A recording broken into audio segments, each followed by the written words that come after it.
SmartAgriHubs Northeast Europe Regional Cluster, and we are very happy for your all participation and really hope that these 2.5 hours will be interesting for you. I'd like to say say thank you to all the team of the presenters.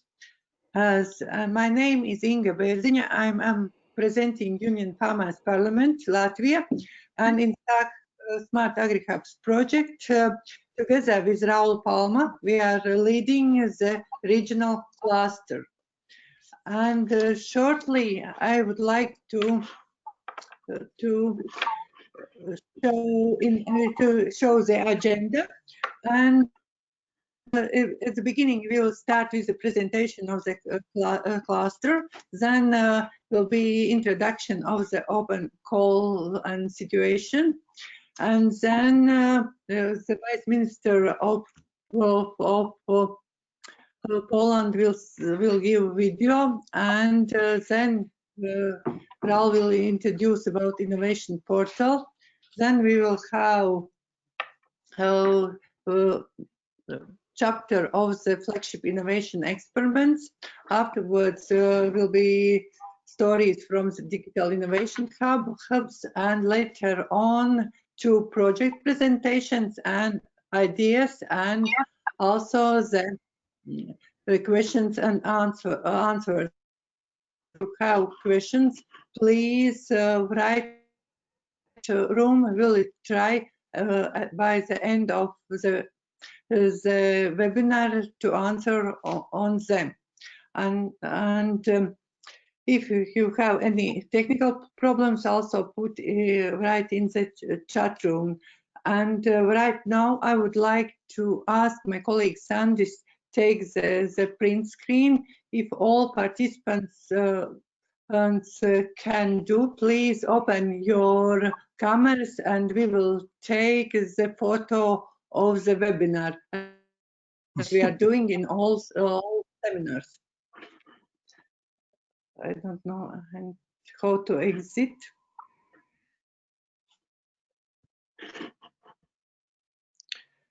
Can you make? Well, can you please leave me as presenter of? You are presenter, yeah. Yeah. Could you please put your presentation, please? Okay. Okay. So.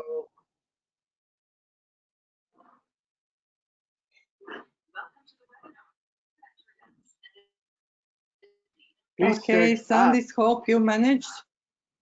Did you manage, Sandis?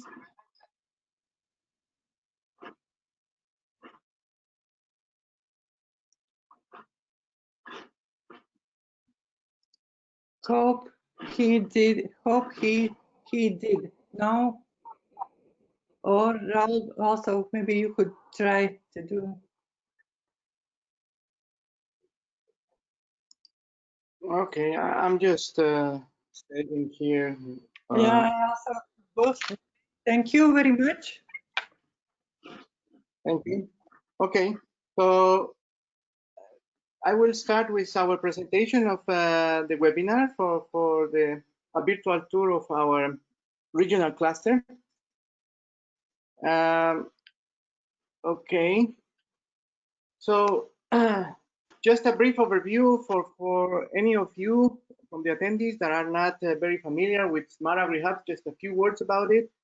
So basically, the main goal of SmartAgriHub is to consolidate and foster European-wide network of the agricultural-related digital innovation hubs in order to foster the digital transformation of the agri-food sector in Europe.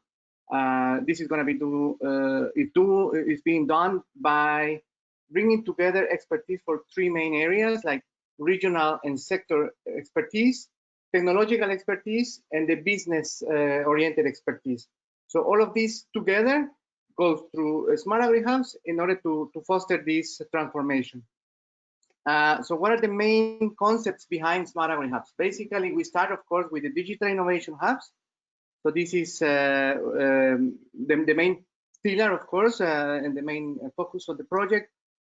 We have, of course, innovation experiments that are running in each of the regions, and that are supported or enhancing the services offered by these digital innovation hubs. We have the competence centers that are related and providing the specific expertise and skills to run these experiments, or also to, in general, to support the execution of the digital innovation hubs. Then we have the innovation portal as the online tool that allows the communication of the agri-tech stakeholders. And finally, we have this innovation service maturity model that allow us to assess the digital innovation hub status. And all of this is layered in a, let's say, network that is organized in different regional clusters. And we are, of course, in one of these regional clusters, that is the Northeast Europe. So briefly here, the numbers of SmartAgriHubs. We have more than 108 partners. 68 of them are SMEs, plus some subcontractors that are also part of the consortium. We have 28 innovation experiments. We have more than 140 digital innovation hubs. We have 9 regional clusters.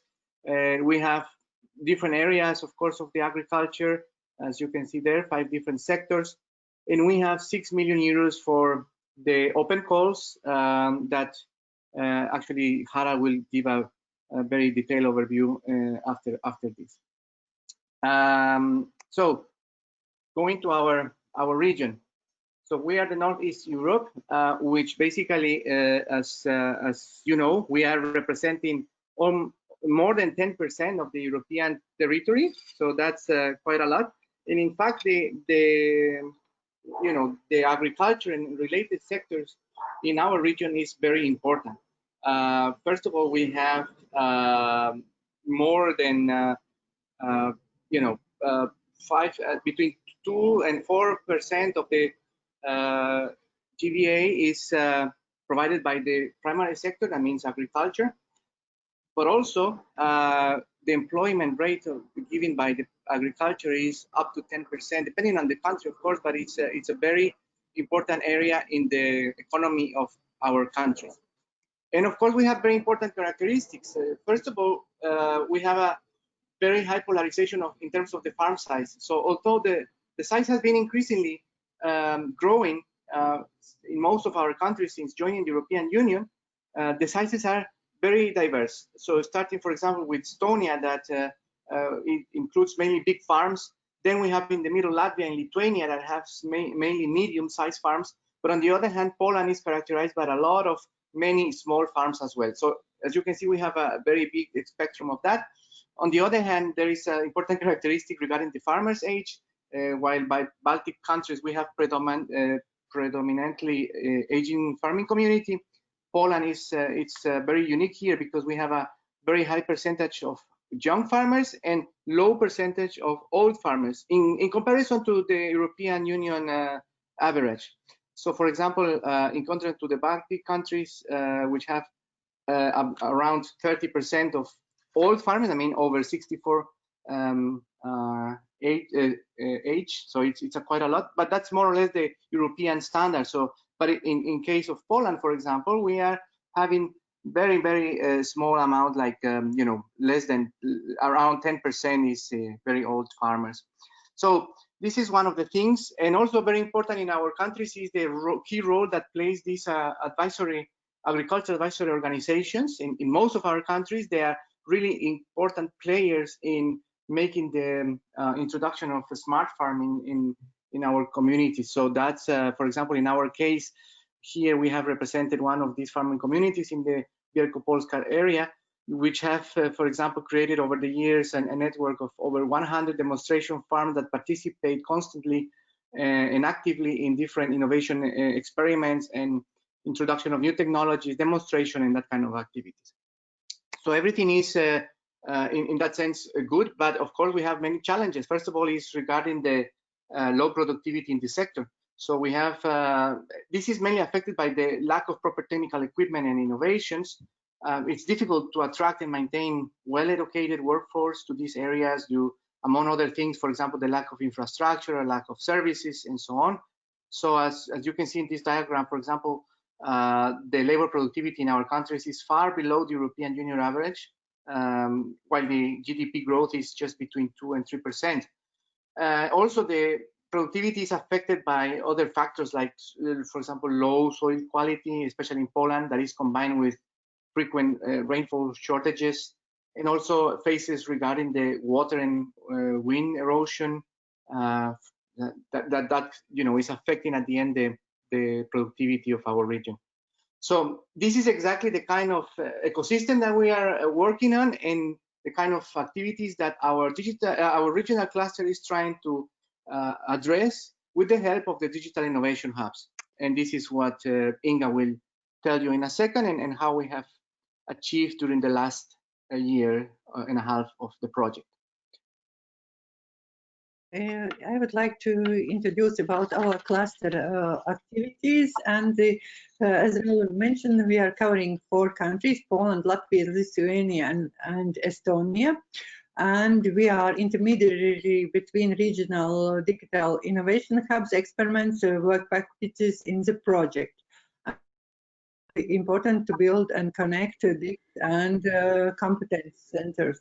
Of course, task important for us is to find the funding opportunities and introduce to the agri-tech society. Important task is to monitor the regional flagship innovation experiments, and to be a contact point between the farmers and technology providers in the region. And also it's to reduce the gap between the actors, and also facing different challenges. As you see, we worked also, we made some progress, and at the beginning of the project there were 11 digital innovation hubs. Now joined 14, and as well as there is increase about competence centers. Next slide, please. And yes, this digital innovation hubs, it's very important, and it's boost the digital solutions for the farming sector. Very important step is competence centers, and competence center role in different countries are very different, but anyway, it's the instrument for the boosting innovations. And about the cluster achievements, we would like to mention that, and we are proud about the organization and participation in different events. And first was last year, May, in Poznan. It was face-to-face meeting of the cluster participants. Important role takes also the discussions and in the, for instance, in political discussion in Brussels and in Lithuania, in Latvia, by our Vice Chairman Maira Dzelskalaja Burmistra, and of course it's the place where the farmers are joining, for instance, different agricultural shows, congresses, conferences, forums, and also we organize seminars. As our everyday works is work with innovation experiments, and we have taken part in many meetings and dozens of teleconferences, supporting videos, and work with different stakeholders. And Raul could say that for this is very important achievement is the creation of new DIH in Poland. And other clusters, we have participated in social media weeks and providing information success stories for the newsletter. We promoted the first open call, and also participated in evaluation of several small applications. we cooperate with other projects and have meetings with different stakeholders. And we also did not stop during the period of COVID. We take place in webinars, interviews, responses to the different questions. And now we'd like to say here that there is our contacts. If you have any questions, please send email and or call or write, and we are very pleased to answer to you. Thank you very much. And here we put our international team of our regional cluster. Thank you very much.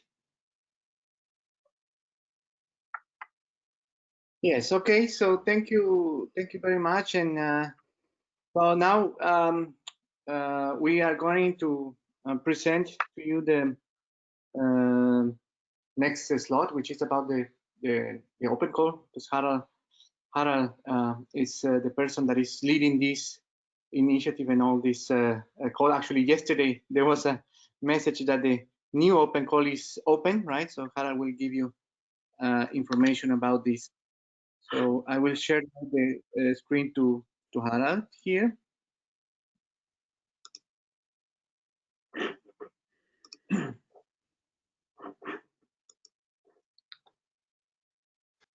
So I hope you can see my screen. Yes. Okay, excellent. So Inga, Raul, thank you very much for inviting me to present the open call, which indeed was launched yesterday. I would like to give you an overview of certain characteristics. Well, anyway, I think Raul already introduced the main characteristics of SmartAgriHubs. Therefore, I think I need not to say so much in this direction, but then I will also introduce the open calls, as well as to tell something about the first two open calls, as we call them, respond open calls, about the results, where the projects will start very soon. And then question and answers. I need to run after my presentation to another telco. However, if you have further questions, anyway, there's in our forum place where you can put your questions, and we are also daily looking there, and then in an interactive way we can also answer very detailed questions as you think you need to clarify. Therefore, thinking on digital transformation and SmartAgriHubs, we are always looking, I like this slide very much, on sensing, analyzing, control of processes. This looks quite techy, while at the very end, I think it's a lot about decision making for business and consumers. And at the same time, we can talk about food integrity and also public decision making, because I think we can generate also more and more information, which will help a larger stakeholder audience. And at the very end, we need to ask ourselves about all this technology. Well, a lot of building blocks are available, but however, what does it really help me? How can I really get access? How can I make a solution out of this? Because just a building block wouldn't help me further. Therefore, that's the underlying idea of the SmartAgriHubs project. Also, Raul was already presenting this slide. While I would like to highlight that we are specifically targeting with our open call also the role of digital innovation hubs, where when we are looking at digital innovation hubs, these are those regional organizations which shall be there in your region. If you have questions concerning how do I approach a digital transformation, a digital innovation, that they can help you with innovation services in the areas of ecosystem, technology, as well as business. So from, let's say, quite a portfolio of services, and also bringing stakeholders together. I think this is also one of their core expertise, as they are also located in the regions that they can support you. Therefore, when we are looking at our open calls, what we want to do, this interaction, we have those digital innovation hubs, which are more from the region. Then we are needing certain competencies. Competence centers are there all over Europe, but then the question is, how can I access those topical competence centers, which are more or less joining based on the topic and not due to the region. Therefore, this network gives you access to both, to this regional support, but also a topical support. And at the very end, how we are formulating it, that if stakeholders are joining together for realizing a digital transformation, a digital innovation, we're calling this innovation experiment. And of course, all this collaboration of different entities, of teams providing coaching, providing support, there we are also asking ourselves in the SmartAgriHubs project, what is the best way? How does it really work in different regions? What are the needs in different regions? What are the needs of the different stakeholders? And how can we improve this on the medium to long term? And therefore, we are specifically also looking here on the validation of such services. Therefore, in our open calls, we are looking at a funding mainly at digital innovation hubs, which are supporting innovation experiments, collaborating with competence centers, and more or less digital innovation hubs to support one or more innovation experiments. And what we said, that's balancing of funding is a maximum of 20% for the digital innovation hubs service provision and minimum 80% for the realization of the innovation experiments. That's, let's say, the background, what we also elaborated in the last, let's say, after analyzing the current situation and how can we learn further on to improve such services. That's in the moment the basic setting for our open calls. However, then there was as we all know, not was, but still is the COVID-19 crisis. And then we said, yes, we shall also do something in this direction. And this was also the reason for us to deviate from our initial planning. Therefore, what we did was we were splitting our open calls in 3 types. We said, well, we shall have an immediate response to the COVID-19 pandemic. There were 2 open calls which closed in beginning of June, and the projects are to be started now in July. So the contracts are nearly to be finalized. And yesterday we opened the restart and the expand open calls, which I will also explain you further on. So this was on the one hand for digital innovation hubs, and a second open call for small and medium-sized enterprises, also to realize solutions which could mitigate the effects of the crisis of COVID-19 pandemic. Therefore, I just brought also some statistics in the digital innovation hubs related call. We had some 31 proposals from quite a lot of European countries. As you see, proposals with partners from 22 European countries. And finally, we were able to select 13 proposals for funding. And also there, as you see here, some 19 European countries are addressed with those projects, while those projects were for hackathon type of activities, because there the idea is how can we identify ideas for digital innovation, for digital transformation, which can be also subsequently realized in innovation experiments. Then looking at the call for small and medium-sized enterprises, there we had a number of 78 proposals, quite a lot, I must say. This was a 2-stage evaluation procedure, and in the second stage there were also online pitches where we invited 33 teams for presenting their ideas in an online pitch. And also you see here we had partners from 18 countries, and finally we were able to select some 8 proposals with partners from 6 countries represented. So just to give you an idea that yes, there is a lot going on in the different countries. It's not just for one region, but really a lot of partners have quite a lot of interest doing in this direction something. So restart and expand. As we said, yesterday the calls were opened, and it's a continuous submission scheme. So what does it mean? You can, from yesterday on, you can submit a proposal, and the calls are open until 28th of July next year. During that time, we are having batches where we are waiting now. The first batch will be in beginning of September. So on the 3rd of September, we will more or less collect all the proposals we received until then, and then start an evaluation process, and then contracting phase and so on. The next batch will be on 5th of November, where we will again evaluate the proposal, starts project. So we did not yet decide for the frequency of batches for 2021. This we will more or less do after the second batch. Then we will see how many proposals we received, which feedback we received, and shall we change something then on the frequency? Shall it be shorter? Shall it be longer batches? So this will be decided then. However, this means these calls will be open until July next year.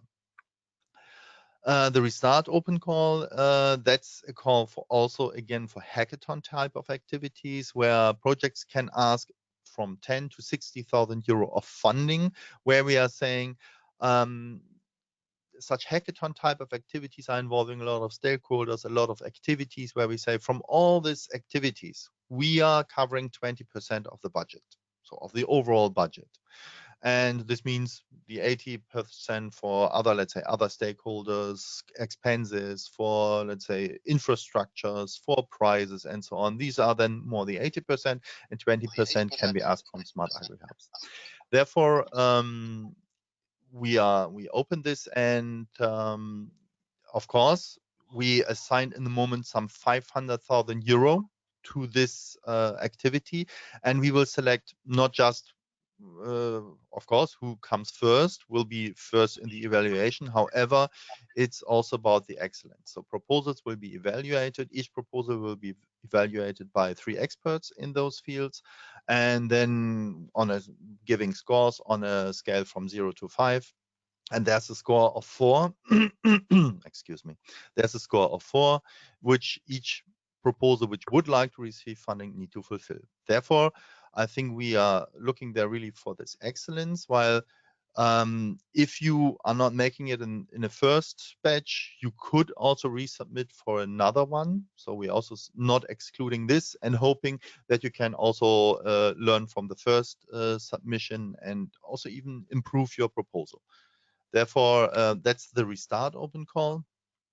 And more or less, let's say, as a basic message, what are we aiming here? It's more or less to better cope with the requirements of the new normal when we're taking into account the COVID-19 pandemic, and also thinking how can we really help and contribute to a restart of the European agri-food economy. More or less, that's this contribution we want to provide here from the SmartAgriHubs project.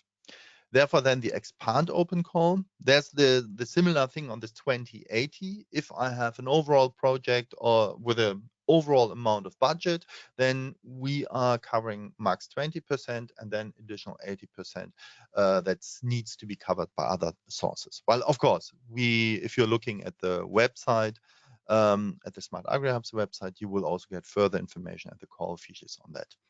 However, in this call, we are looking for projects which are quite larger with just the contribution from SmartAgriHubs. We are thinking from 100,000 euro to 500,000 euro as funding provided by SmartAgriHubs, while we assigned here up to 4.5 million euro to this open call, and are also closing it next year on 28th of July.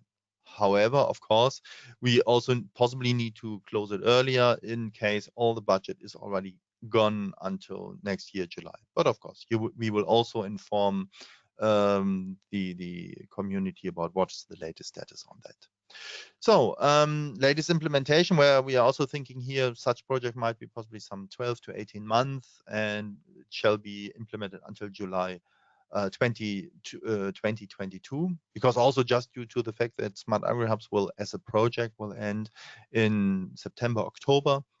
Therefore, we need to have a little time to more or less finalize all the processing of this.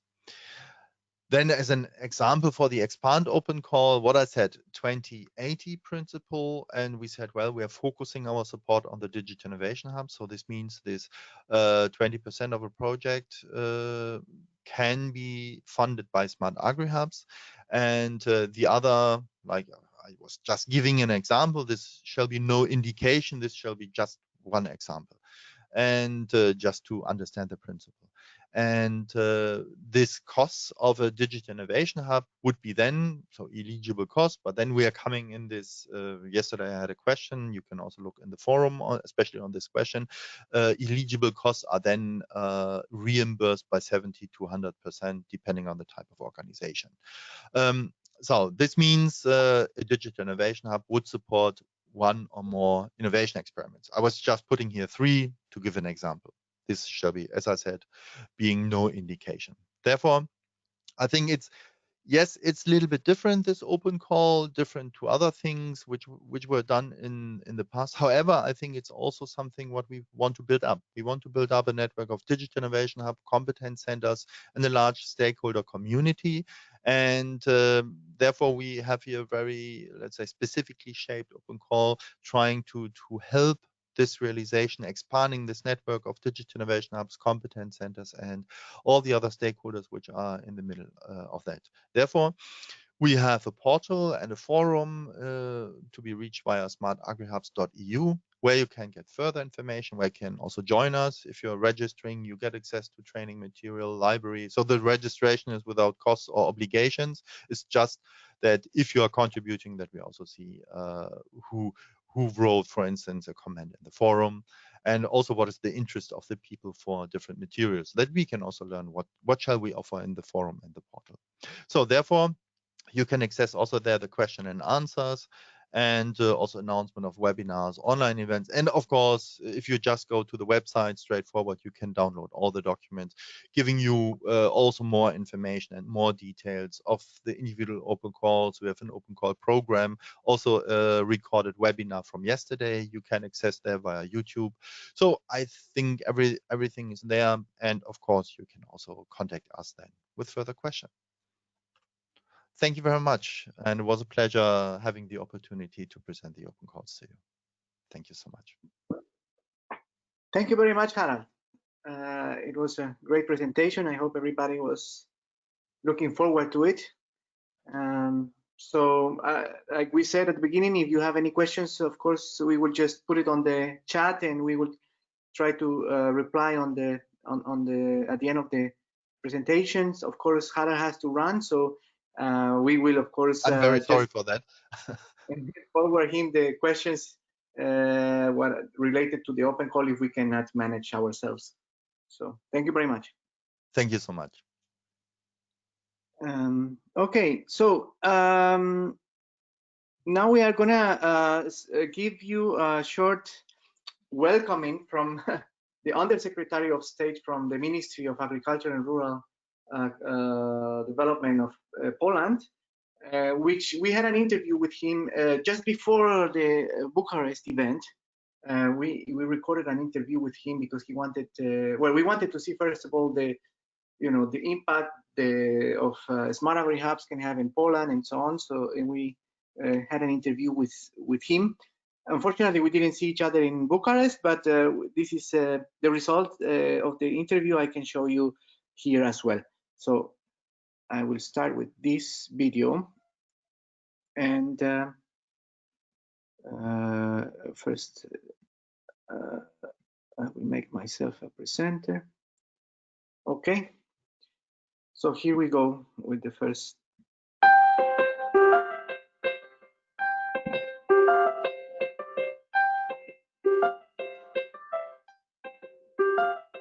Huby innowacji cyfrowych to jest nowy pomysł na rozwój cyfrowego świata. Cyfrowy świat musi dotrzeć do rolnictwa i dociera. Rolnictwo wykorzystuje rozwiązania najnowocześniejsze, cyfrowe w bardzo praktyczny sposób. Widzimy wiele zastosowań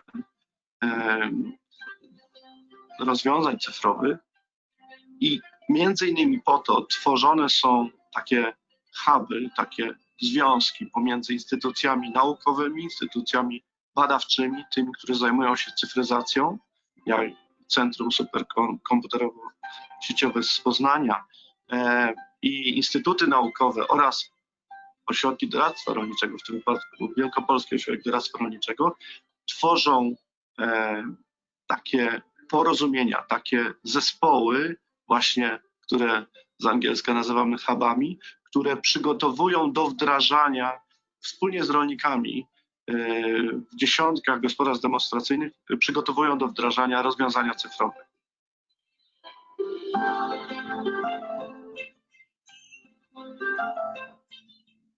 Słyszymy o rozwiązaniach cyfrowych, słyszymy o wdrożeniach najnowocześniejszych wyników badań, ale trzeba znaleźć sposób na to, jak te rozwiązania będą przenoszone do praktyki rolniczej. Jeden ze sposobów to jest właśnie tworzenie tego typu projektów takich jak SmartAgriHubs, tworzenie hubów, tworzenie takich grup rolników połączonych z naukowcami, z doradcami rolniczymi, żeby wspólnie omawiali to, co za chwilę będzie praktyką rolniczą, będzie codziennością rolniczą.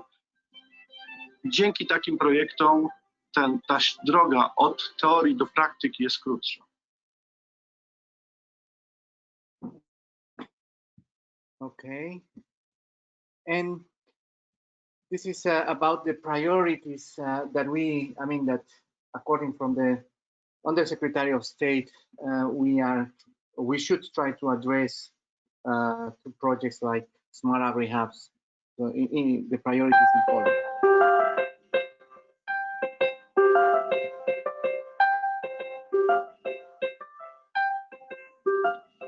Pomimo, że udział rolnictwa w produkcie krajowym brutto proporcjonalnie we wszystkich krajach świata, również w Polsce, maleje. Natomiast z pewnością jeszcze przez długie lata w Polsce rolnictwo będzie ważną dziedziną gospodarki, pod jednym warunkiem, że będzie produkowało lepiej, że będzie produkowało z wykorzystaniem nowoczesnych technologii, że będzie produkowało tak, jak chcą konsumenci żywności, czyli w sposób precyzyjny, w sposób wykorzystujący jak najmniej nawozów, środków ochrony roślin, a jednak produkując bardzo dobrej, wysokiej jakości żywność. I to jest możliwe. I tym właśnie, jeżeli tak będzie się działo, jeżeli tak będą produkowali rolnicy i wszyscy, którzy im pomagają, będą odpowiednio, staną na wysokości zadania, to na pewno to się zdarzy.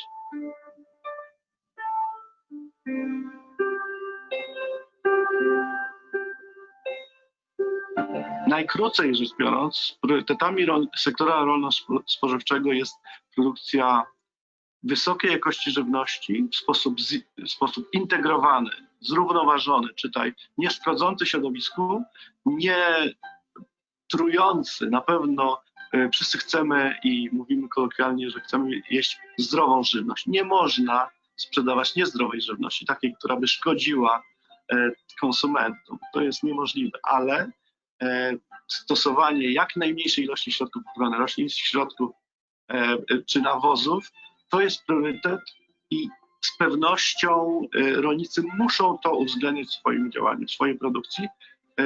Jeżeli tak będzie, to będą duże perspektywy dla rolnictwa i w regionie, i w Polsce.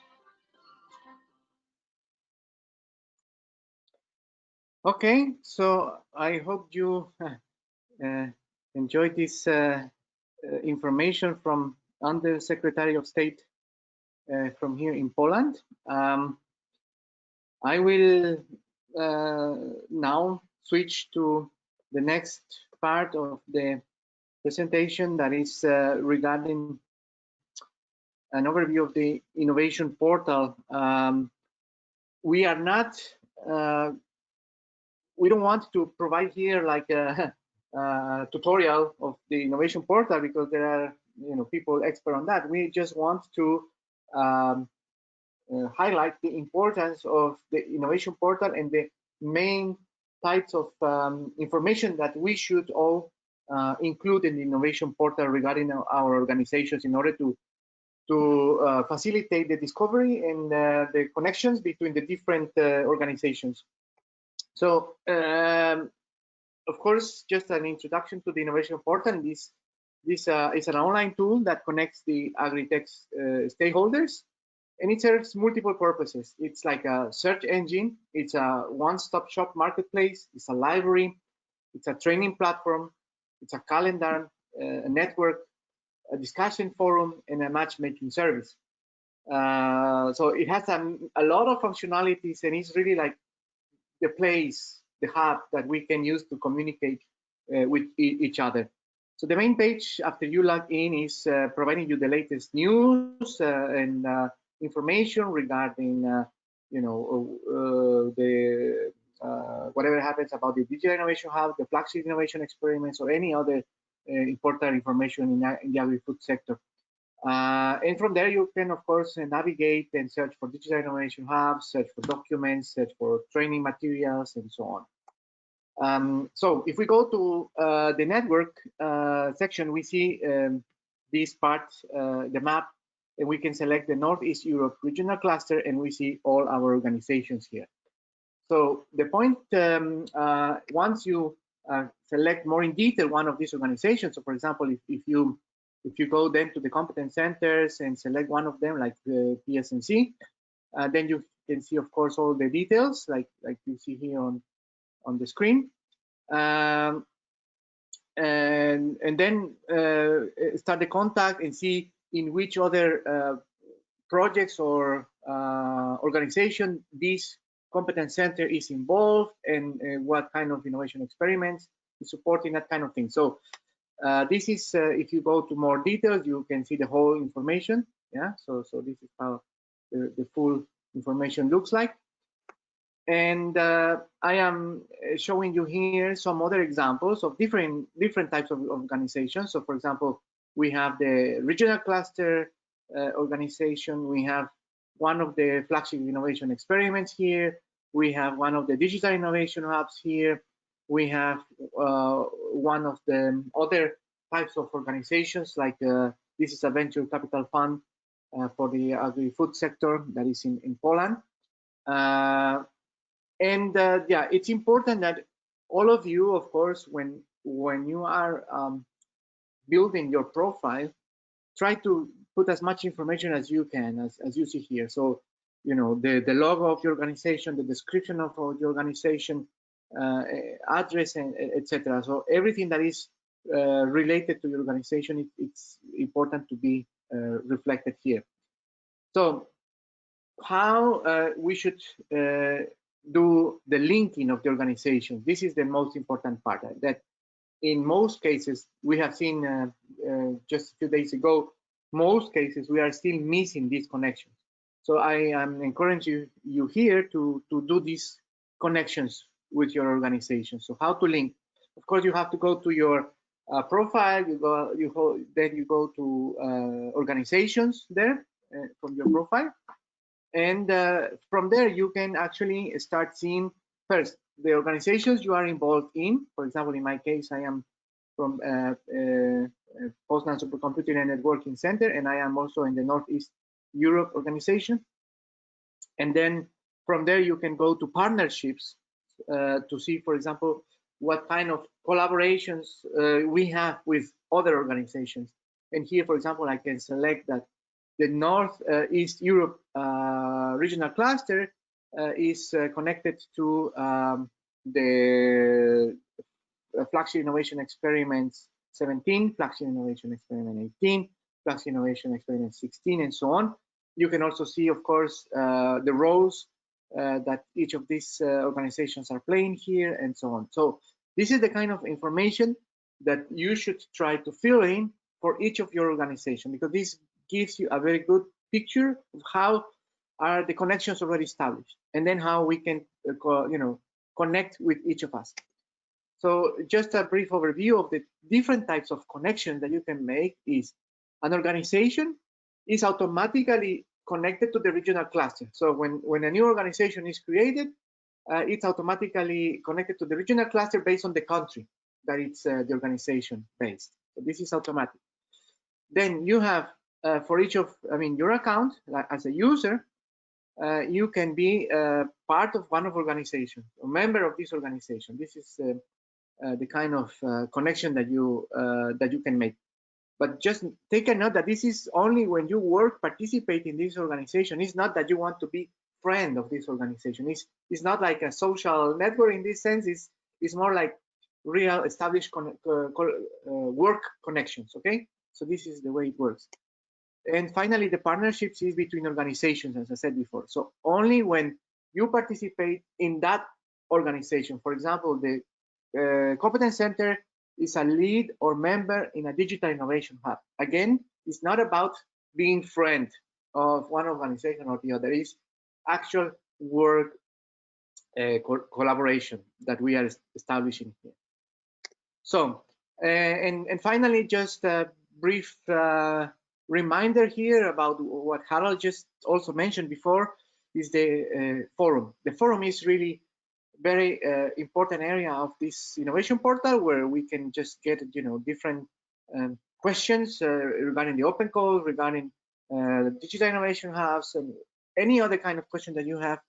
You can make your suggestions here. We are also having sections for specific clusters and so on. So this is something that we encourage you to use. So it's really important for you to do that. But that was just as a brief introduction to the innovation portal. There is materials, training, and so on that you can see there. There is a help section, and you can get more information. But this was just a reminder and encouragement to fill your organization profile and make the connections. Okay, so thank you very much. Okay, so now I think we should go to the Flagship Innovation Experiments presentations. I think the first presentation is going to be done by Adam regarding the Flagship Innovation Experiment number 16. I will give Adam now the role. Just a second here.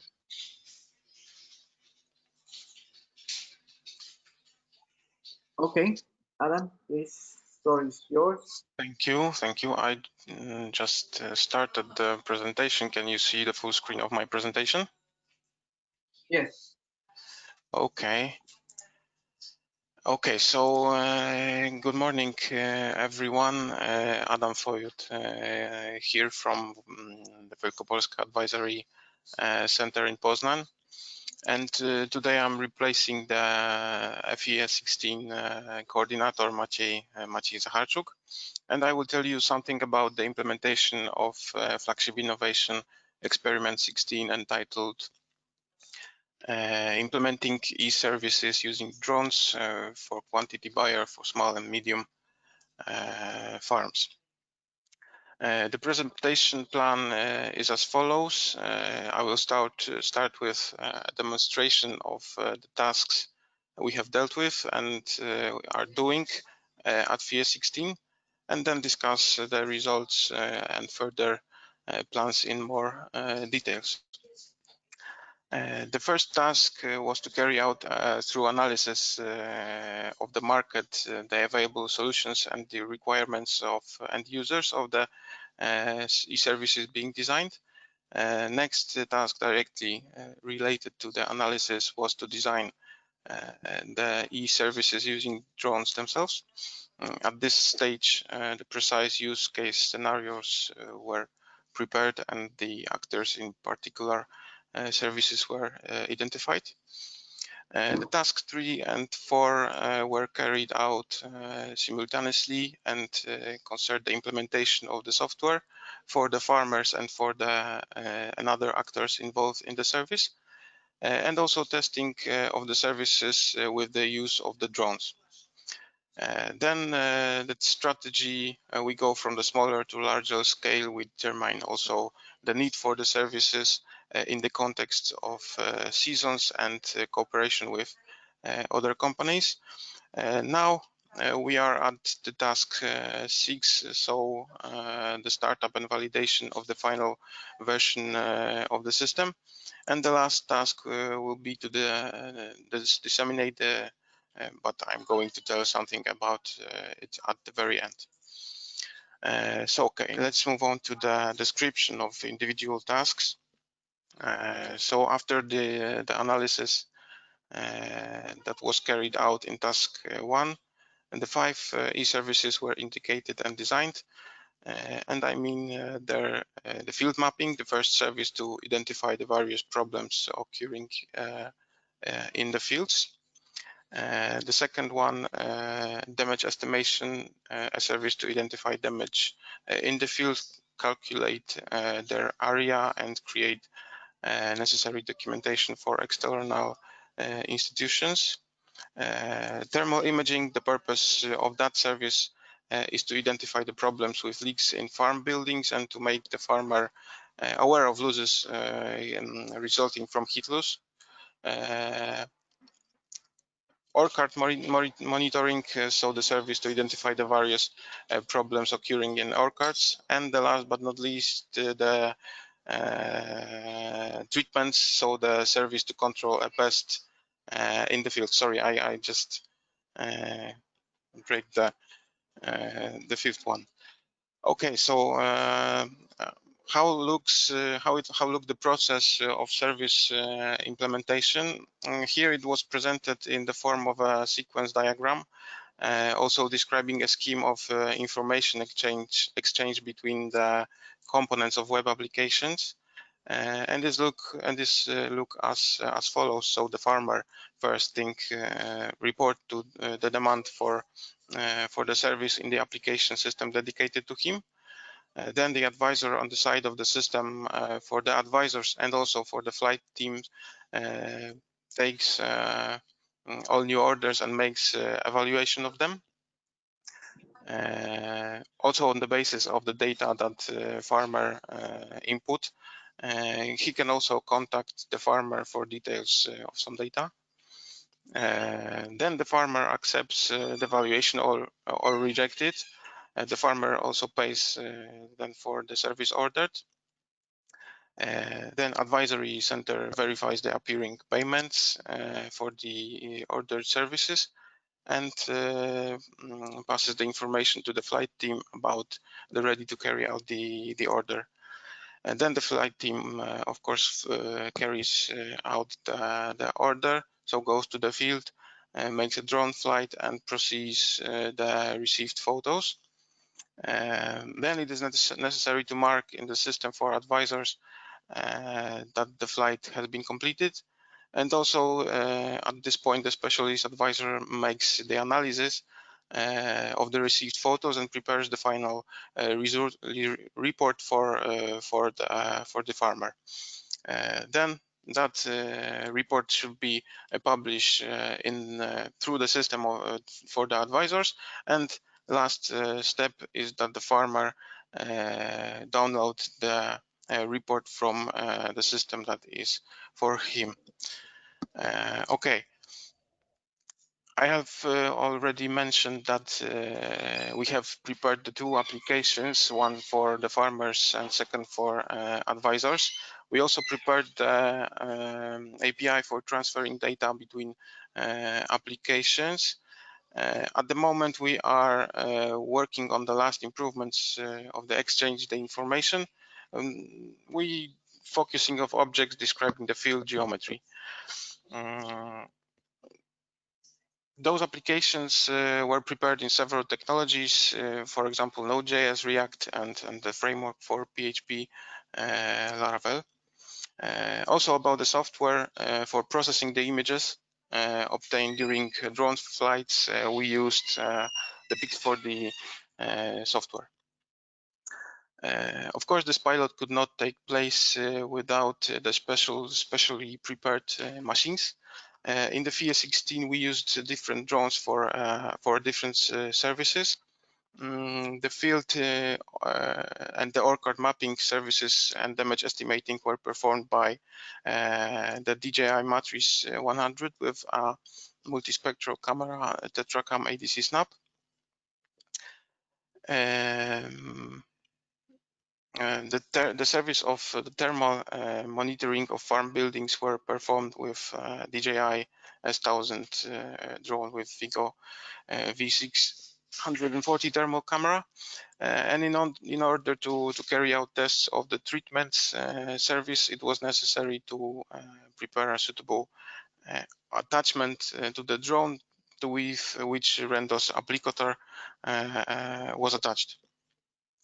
In the next months of the project, we also want to carry out the test with the Parrot Disco Pro with a Sequoia multispectral camera.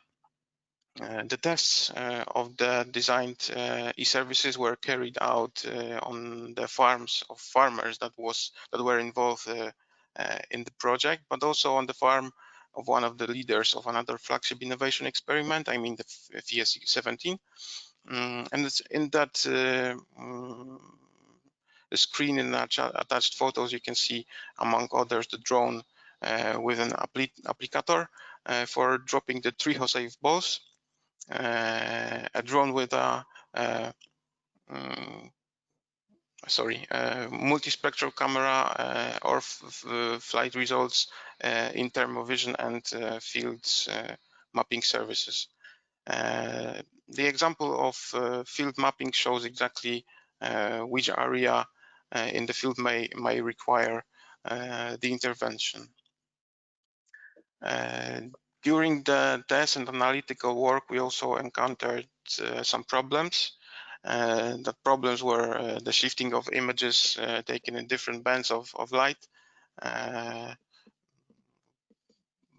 But this should be solved when we will be testing the other Sequoia camera. The next problem was the photo processing application. It also proved to be problematic because the Pix4D is an application for processing images obtained by the drone, but its web version did not have all the required functionalities. So it was necessary to set up a virtual machine on which the desktop version of the Pix4D was installed, having among others the functionalities of setting segments for the NDVI index, for example. I just move on to the plans for the next tasks. As regards the plans for further actions in FIES 16, the first issue is to launch and validate the final version of e-services system. At the moment, as I said, we are on the last simple system improvements. What about the result? The result will be the public version of system and e-services available to the farmers. And the last task in the pilot will be to disseminate the prepared e-services through various mass events, printed leaflets, brochures, and folders, and through electronic channels, for example, newsletters and social media. And finally, I would like to present you a short film in which Mr. Bartosz Papis, one of the pilot partners, discusses the scope of work and potential benefits of introducing the new e-services. I hope we can hear the sound.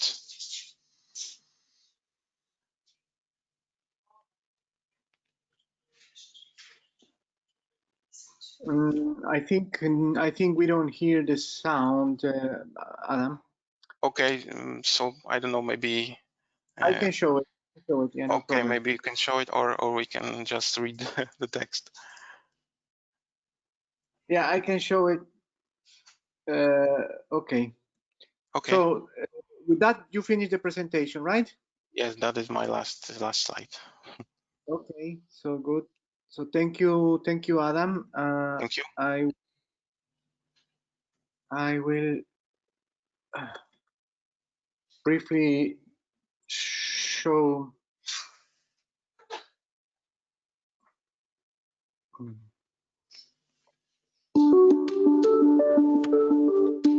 Bartosz Papis, jestem prezesem grupy producenckiej Agrokonin. Prowadzimy produkcję roślinną na obszarze 600 hektarów. Zajmuję się rolnictwem precyzyjnym od co najmniej 10 lat. Dotychczas pracowaliśmy na danych, które posiadaliśmy z badania prób glebowych. Jesteśmy uczestnikiem programu AgriHub. Z tego programu posiadamy dane pozyskiwane na bieżąco w trakcie wegetacji roślin, które możemy wykorzystać do zmiennego dawkowania nawozów czy substancji chemicznych stosowanych w opryskach rolniczych. Największe wyzwania to algorytmy i dane, których potrzebujemy, wiedza żeby zastosować nawozy czy środki ochrony roślin zgodnie z mapami, które posiadamy z obrotów terenami. Myślę, że największymi korzyściami, które możemy uzyskać, są korzyści finansowe i korzyści tak naprawdę dla środowiska, czyli zastosowanie nawozów i preparatów chemicznych tam, gdzie jest to rzeczywiście niezbędne. Okay, so thank you very much, Adam. And now we move to Tomasz. I think, Tomasz, if you cannot show the video, I can also show it for you, but you can make the presentation yourself. Yes? Yes, okay.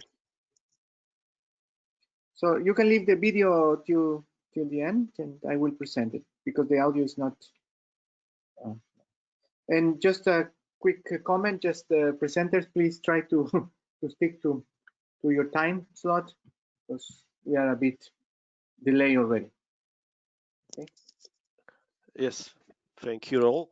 Well, please forgive me, I will not share my video according to my connection, so I hope the audio will be enough.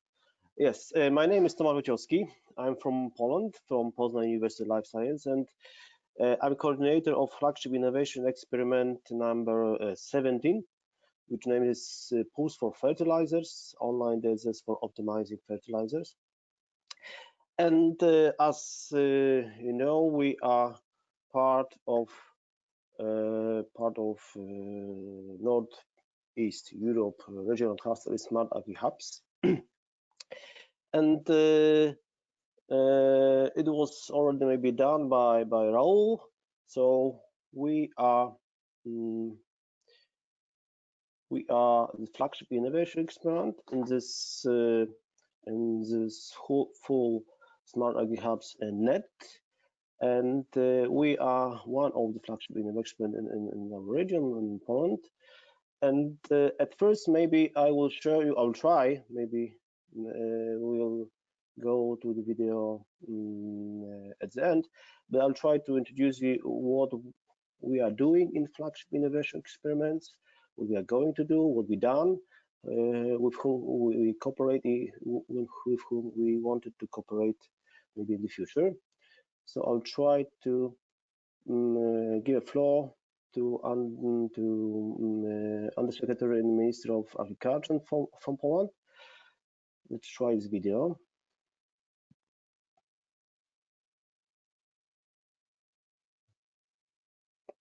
The sound is good or not? No, sound is not working. I can show that video as well if you like. Okay, so I will give this information at the end. So our general objective is, of course, to provide new or more adaptive tools, IT tools, and increase the adaptation of precision agriculture in Poland among farmers. It's of course connected with data shown by Raul that the digitization of our Polish agriculture has some flaw because we have plenty of young farmers. I think the numbers in comparison with other European countries are very good in this comparison. So our specific objectives are to develop decision support systems, especially some two services, model for the services, and other IT tools. We are focusing in two domains, so it's fertilizing and soil sampling. We are a group of partners from two countries, from not only from Poland, but from we have partner from Netherlands. So sorry, maybe this all the sense should be set here. So we are the coordinator, the AgriWatch firm specialized in remote sensing. We have on board two IT firms, the F1 from Poland and Nectitech, and we cooperate strictly with advisor boards. In this, our region is Wielkopolska advisor boards, agriculture advisor boards, one of the advisor boards from Poland. Our plan to develop the services for this platform is at first to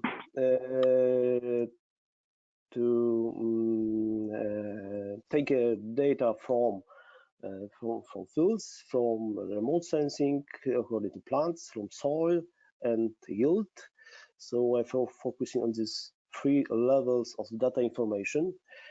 And of course, for those data should be then implemented some algorithms, which will be put in our DSS system.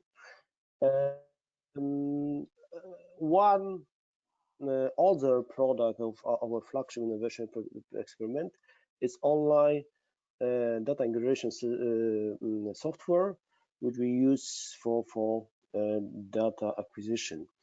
So I will make some information about whole process.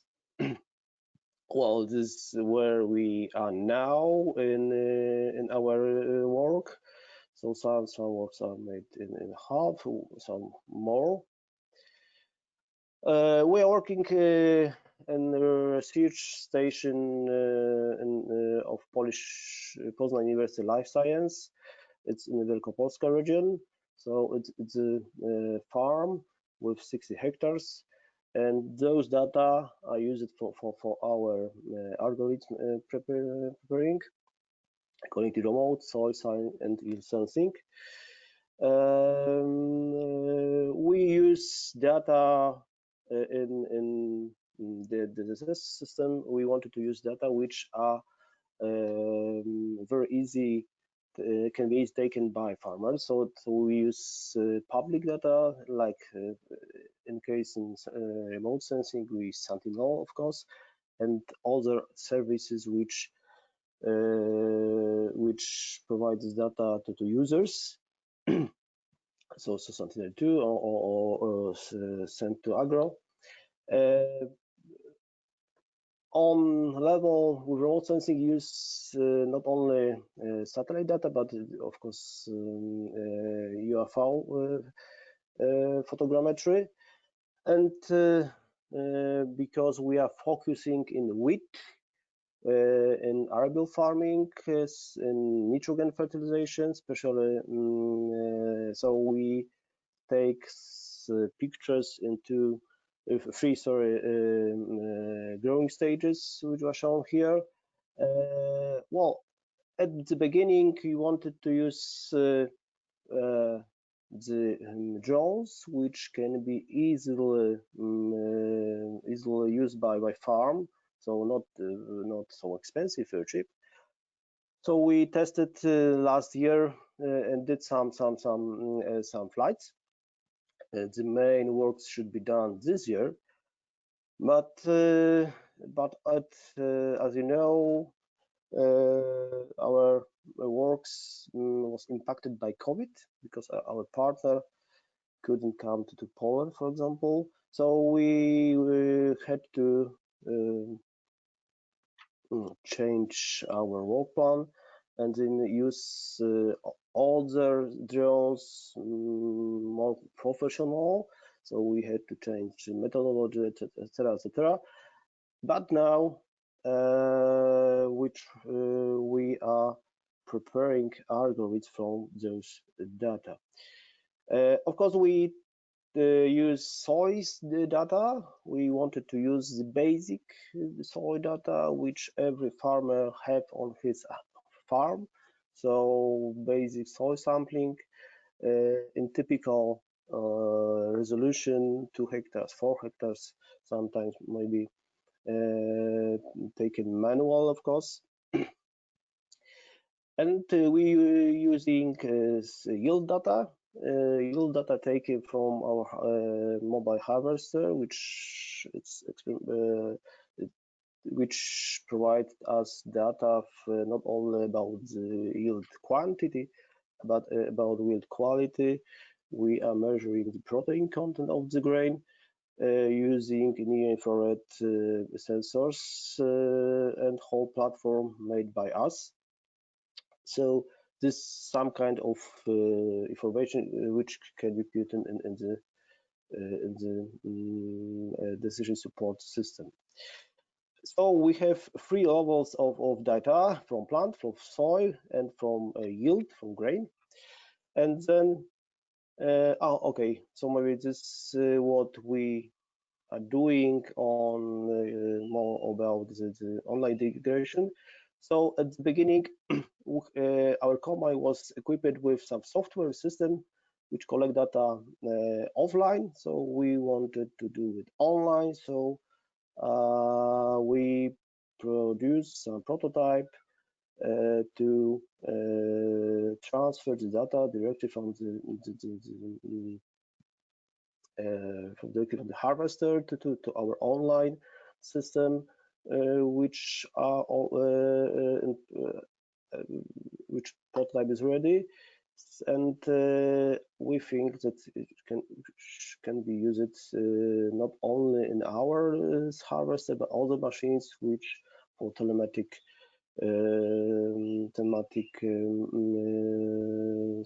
soil yield or other sensors online data integration. Our main product, of course, is the DS platform. It's connected with, it should be put, and it will be put on public services, which now are on Wielkopolska board servers. So it's called Edwin. Of course, there will be the service which give typical services like field cards, etc., information cards, typical for service like this, which are already on the market, let's say, but we wanted to be the service should be on the public, so with in some kind free for the farmers. And on this platform, we wanted to start 2 services. One is, yes. Yes. Hello. You have 1 minute, Tomasz, please. Yes, okay.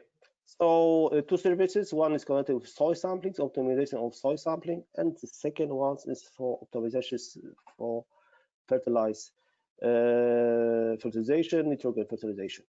So I will go maybe to videos, because at the end we want to disseminate and to validate our this platform, which will be ready for validation in the deep autumn this year, and I think will be ready for the opening and starting and for other farmers next year. So we cooperate with farmers, which is chosen by the Wielkopolska Advisor Board. Some farms which validate it's the university farms, some are from Wielkopolska Advisor Board, and so maybe the film will be at the end, 2 films, and well, it was presented already by Inga and Raul. So our activities not only in IT, in agronomics part, but we wanted to cooperate in some other ways. Some were already shown, let's say. So I will underline maybe one of them. With our partner from AgriWatch, we cooperate with Embassy of Netherlands in Poland. So this cooperation was very fruitful of him. So we goes from Flagship Innovation to other activities other project. So now please Raul show these two videos. One will be about the Flagship Innovation Experiments 17, and the second one is about the cooperation with farmers, which will use our services. So thank you for your attention. Okay, thank you. Thank you, Tomasz. Okay, I can show here the video from. So maybe it will be one. Okay, so yeah. Please. Nazywam się Marian Pankowski, jestem prezesem przedsiębiorstwa rolniczo-hodowlanego Gałopol. Spółka prowadzi działalność hodowlaną, produkcję zwierzęcą i produkcję rolną w połączeniu z nasiennictwem, ochrona roślin oraz nawożenie. Z tym są największe trudności i największe koszty ponosi się z tym związane. Innowacją, którą prowadzimy w naszej spółce, to jest biologizacja gleb, czyli jak gdyby doprowadzenie do stanu zdrowotności w glebach. Poprzez zastosowanie dronów oceniamy jakość gleb, czyli braków i nadwyżki, i przez to możemy w ten sposób sporządzić mapy pól, a więc tam, gdzie są braki, możemy uzupełnić dawki nawozowe, natomiast tam, gdzie występuje nadwyżka, możemy je ograniczyć. Okay, so thank you very much, Tomasz. Now we go quickly to the next presentation, which is from Łukasz. Łukasz, I will make you presenter. Can you please letting us know if you can? Yeah, we can see your screen, but we cannot hear you.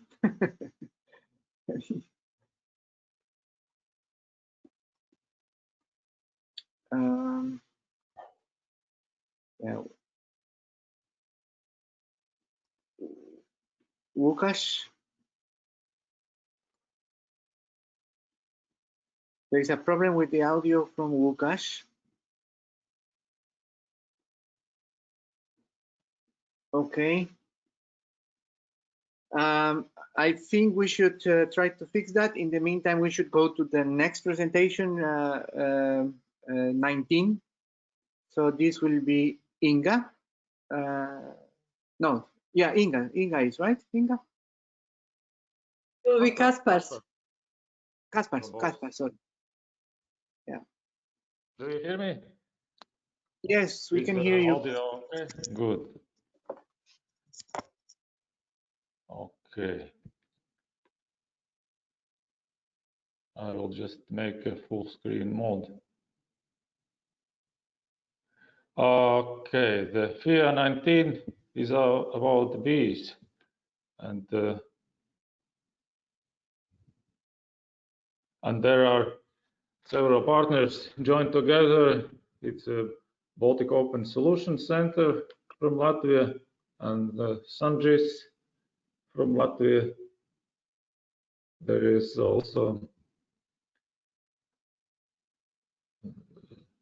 LES project from Czech Republic and the bee farm Mežabitte, and also Farmer Parliament is partner for dissemination purposes. Do you see our slides in the screen? I'm not trying to make it full screen mode, but it's somehow difficult. So the main goal of our project or experiment is to provide technological platform for sensor data and expert observation collection.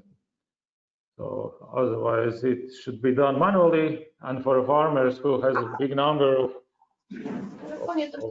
beehives. Stanie, bo mam źródło, ale daj mi jeszcze ten. It will including also providing data model on data preconditions together with statistical analysis, which is mainly for identifying irregularities. If the sensor measurements determines some change and our physical observation, it is second part, observation data, correlates with statistical results, so we can make a conclusion and make some correction actions, whether the farmer should go to the farm, which sometimes is a big distance, or should not, if he needs to open the hive and disturb bees, which in cold season it's not preferable. As long as you are not disturbing, it's better. Then the next, concluding this irregularities and real situation, we can building triggering a notification system for beekeepers.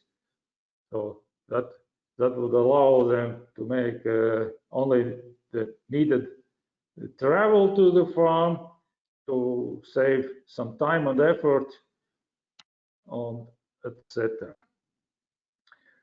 So far, we are working according to the execution plan, which is designed to achieve our goals.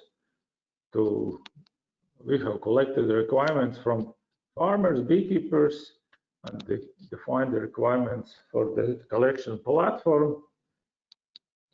And the platform itself is designed by our technological partner, synergies.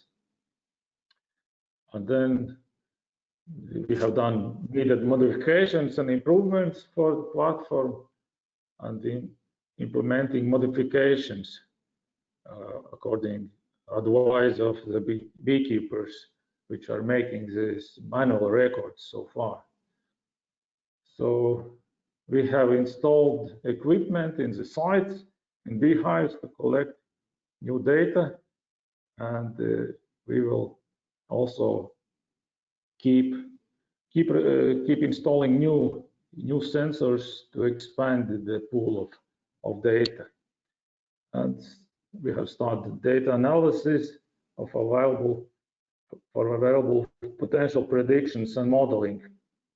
And during the whole process, we are testing this implementation system and the sensors.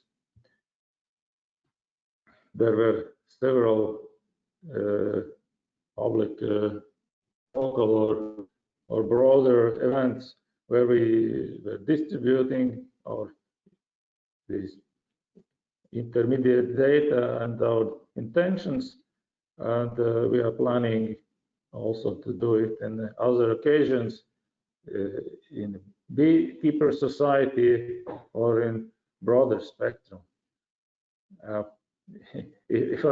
For hobby beekeepers, maybe this tool can be less important unless you are not living together where the beehives are located. So could be different possible use of those sensors, and there are some suggestions where it's more suitable to put the sensors with a less effort, to provide wires inside the hive, in the middle and above the bee frames. So that's how the actions so far looks like.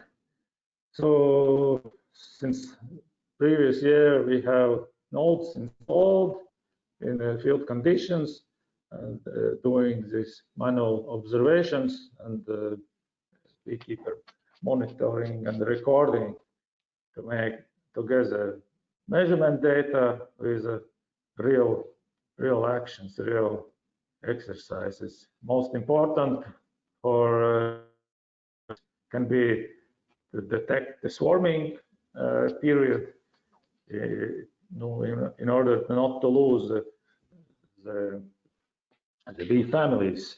If they try to escape from a hive and you are not detecting it, you can lose it. It's one of the important situations. And in this season, we continue in work with extreme data collections, installing new sensors to make our data collection more broad. There were risks encountered and unforeseen. I will not speak much about this epidemic situation. It affected us mainly in making some present meetings with beekeeper community and in ordering some additional equipment and parts for sensor nodes, which are traveling with big delay. We have lost 2 orders from eBay, but now it seems its situation improving. We are testing the sensor nodes, the hardware units provided by our Czech partners, looking for alternative tools, which could be maybe more cheap or more reliable, because we have faced some unseen failures of hardware and trying to adapt them in a specific humidity and connections inside the hive, because these are intended to cover every strange or every alien object with wax, and so it also has to be taken into account. So deployment steps which were performed, system service deployment, we doing user registration and initial data registration in apiaries and hives, also sensor deployment and hardware installation under requirements. For other beekeepers, the recommendation is more easy to put all equipment in empty hive. It's not disturbing the existing bee families. So that's how the one sample sensor node may look. And this is how this web-based responsive and adaptation system interface can look. Just a sample. Can you do that 1 more minute? Yes, please. This is a map where the location of bee hives are located.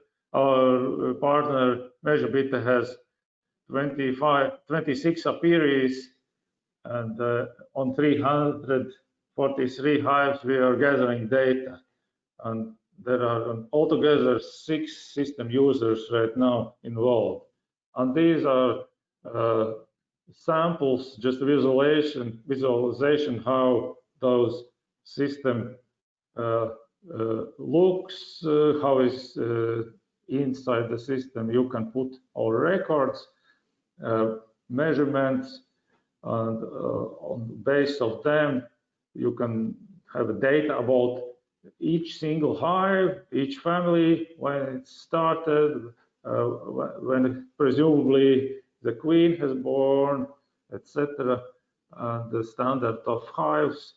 Every information what can be helpful for a beekeeper to make his work more efficient, to have historic data and the future data, and how this measurement correlates in situation, temperature, humidity, weight, and other things. So that's just how our beekeeper Viestus Karlevans has like a more art photo and his 2 dogs. Okay. Thank you for presentation. Yeah. Thank you, Gaspar. Thank you very much for presentation. So I'm not sure if Łukasz has already been able to Do you fix hear me the now? Yes, we can hear you. Oh, okay, fabulous, fabulous. And I will make you now presenter, Łukasz. okay, I hope you are seeing my screen. Yes, yes. One moment, I will only go to. Okay, I hope now it's everything okay. Welcome everyone, I'm Lukas Lawinski, coordinator of Flagship Innovation Experiment number 18. It's about autonomous greenhouses, smart microfarming and smart large-scale production. Our main goal our general goal of our FIE is enabling to fully autonomous greenhouse cultivation for individual users and group of users. When we want to use some of the AI components and IoT components which will be involved in our system. Main objectives, what we already done, is the identification of the key data needed for the proper use of the system by the users and what their needs is to apply on our system. We also integrate and collect the sensor data from the sensors. Sorry,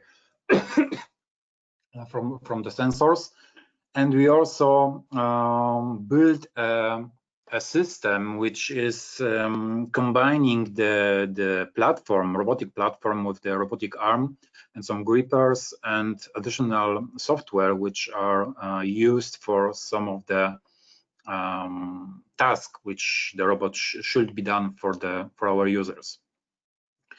We are coverage of our FIE is Poland, Portugal, and Spain, because we have one partner from Poland, which is Łukasiewicz Industrial Institute of Agriculture Engineering, and second one is from Portugal, Freedom Grow.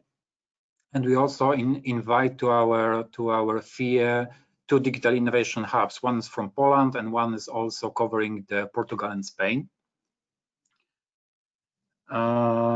Our time plan was in 2019 to define all of the needs from the small and local greenhouse producers, smart city enthusiasts, and greenhouse producers, to combine it to provide a prototype which will be present in end of 2019 and in the beginning of in the winter and early spring of 2020. We want to done the multi-testing of this prototype. As you already know, the COVID is a little bit mess with our time plan, and we are, let's say, finishing the trials now, working on the real-time conditions. So this is something we are delayed for this moment, and now we're also preparing the pilot installations. And I want to have feedback on the end of this year, to have at the end of the year the final product prepared. Our prototype, what we already built, is including the support frame, guide arm, what you may see on the photo, the gripper on the end of the guide arm, control panel, which is combined with the Plugwing Freedom Grow software for all of the robot management. Sensors that we are include on the system is basically covering all of the information from the temperature, moisture, humidity, and air temperature. And the main robotic task is what we are thinking on this moment, because we are also capable of develop new functionalities if the farmers need that, is to mainly crop monitoring, removal and detect the weeds, planting the plants, watering only on the spots, and fertilization on the spot. Our main hardware is combined with the Arduino firmware and some of the rotors on the system, and based on that we put a platform which may be used by the mobile applications. If you may see, I have some model working of the robotic arm of our system. This is something with on the robotic arm we may also implement the fertilization for the plants which are needed it. We may reduce the amounts of fertilizer, we may reduce the amounts of pesticides used also on the stem, or fungicides, because mostly of that is based on the fungicide. And we also have monitor of all of the plants which are growing in our platform, in our prototype platform. For this moment, we are preparing the prototype systems, which will be put it on the real-time scenario systems. And this is we are thinking to locate the installations for the individual users and small production facilities, mostly on herbs, seedling preparations, small vegetables, and for the organic production. And we are looking also for the one-off pilot placement in Poland, because before the crisis we have full stack of wanting to check the solutions, and now after the COVID some of the farmers are popping up, and we are still looking for the one of the farmers. So if someone has some people which will be willingly to cooperate with that, and we may place the one of the pilot on their farms, it will be fabulous to contact with us. By the end of this year, we are also want to provide 2 iterations of our product with additional hardware feature and software features, and this will be mostly based of the needs of our users. So this is from my side on the moment, and I hope we may cooperate with more of the farmers in the future months. Thank you very much. Thank you, Łukasz. Thank you very much. So okay, we go quickly to FIE 20, which is Ilse. I'm not sure if because it's mostly video, right? Or and I think the video I have to present myself. So Ilse, you can. I think I will show the presentation, and then you can say something, because the rest is the video. So I will show it. Yes. Okay.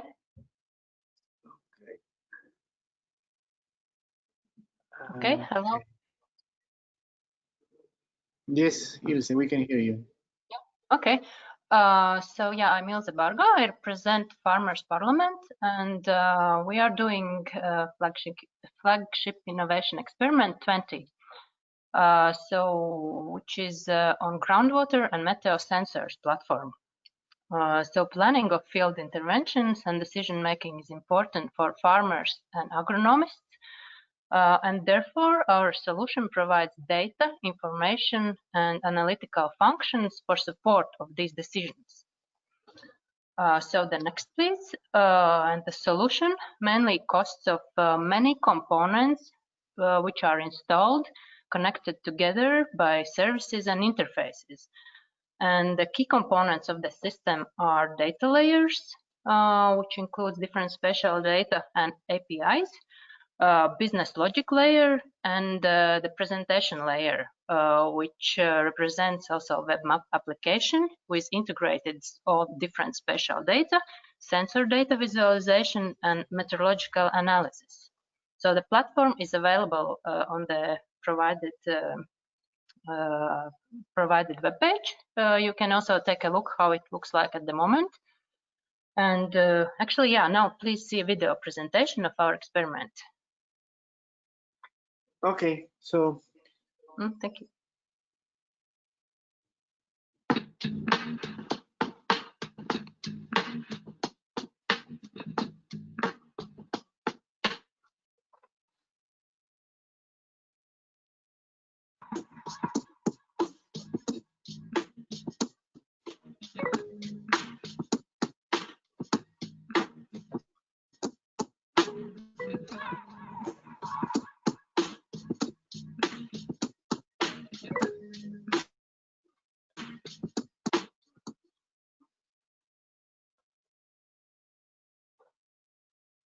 Regulētās meliorācijas sistēmas projekti ir ierīkoti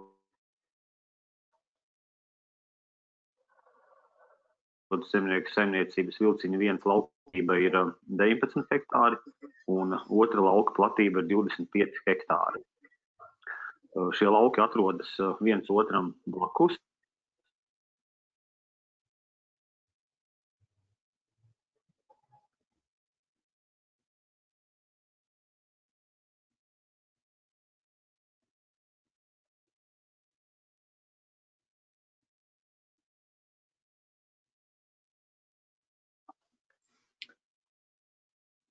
hello, can you hear me?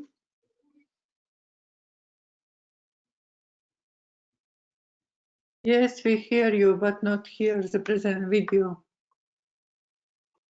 No, the video was not.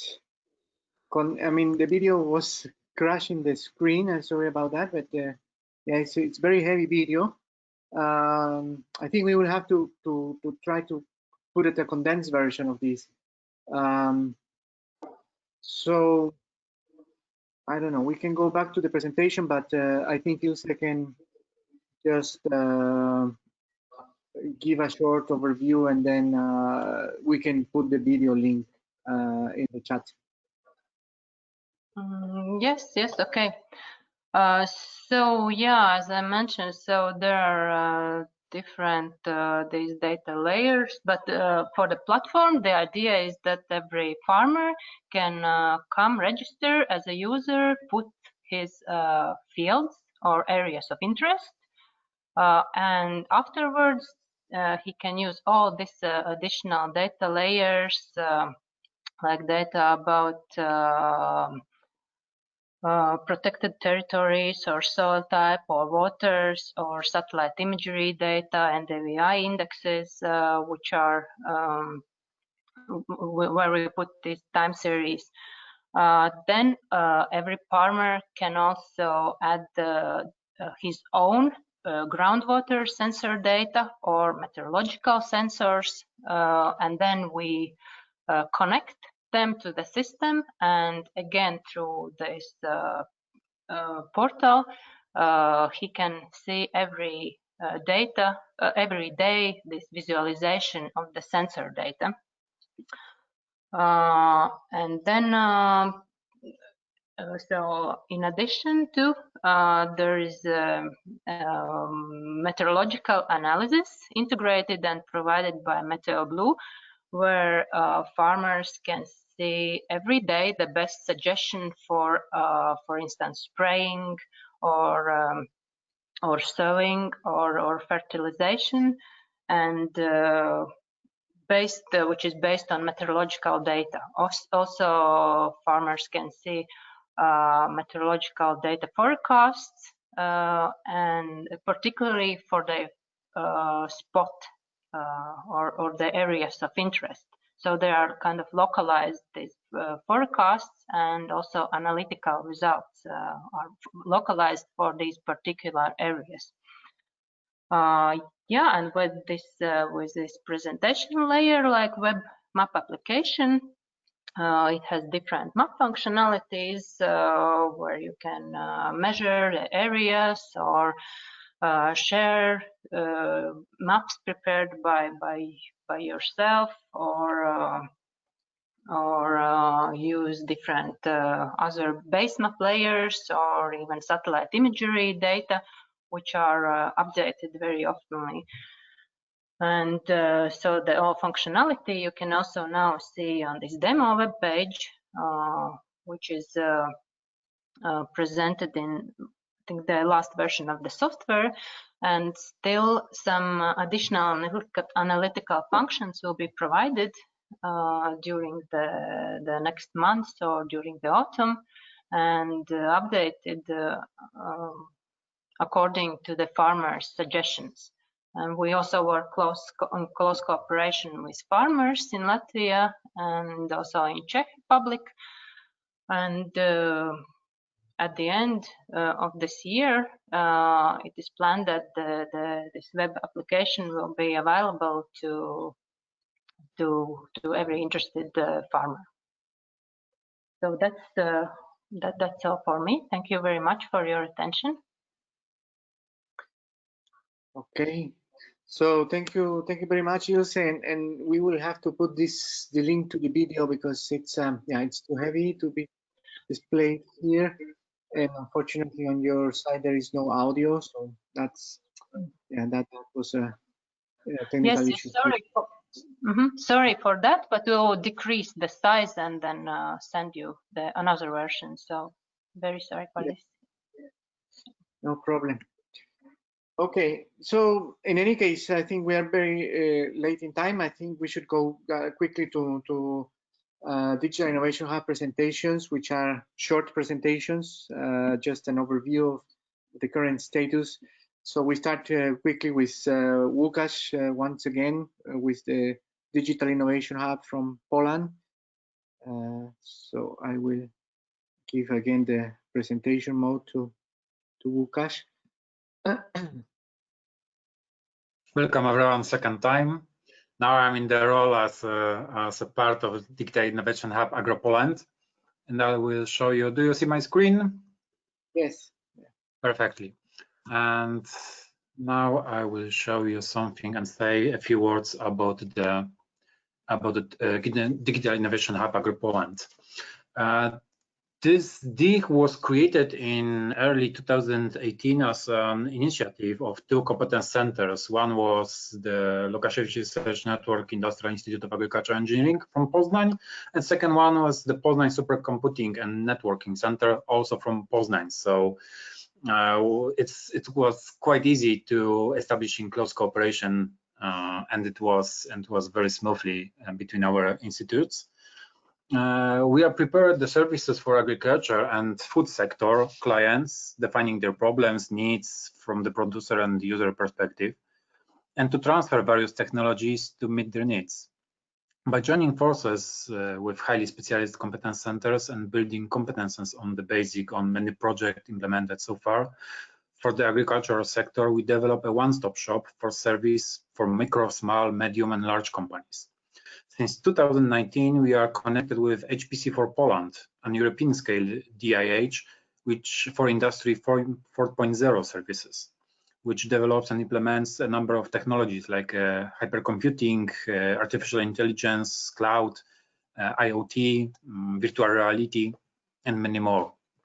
This strengthens now us and create new possibilities and complex service based on the implementations, based on the already covering Industry 4.0 projects.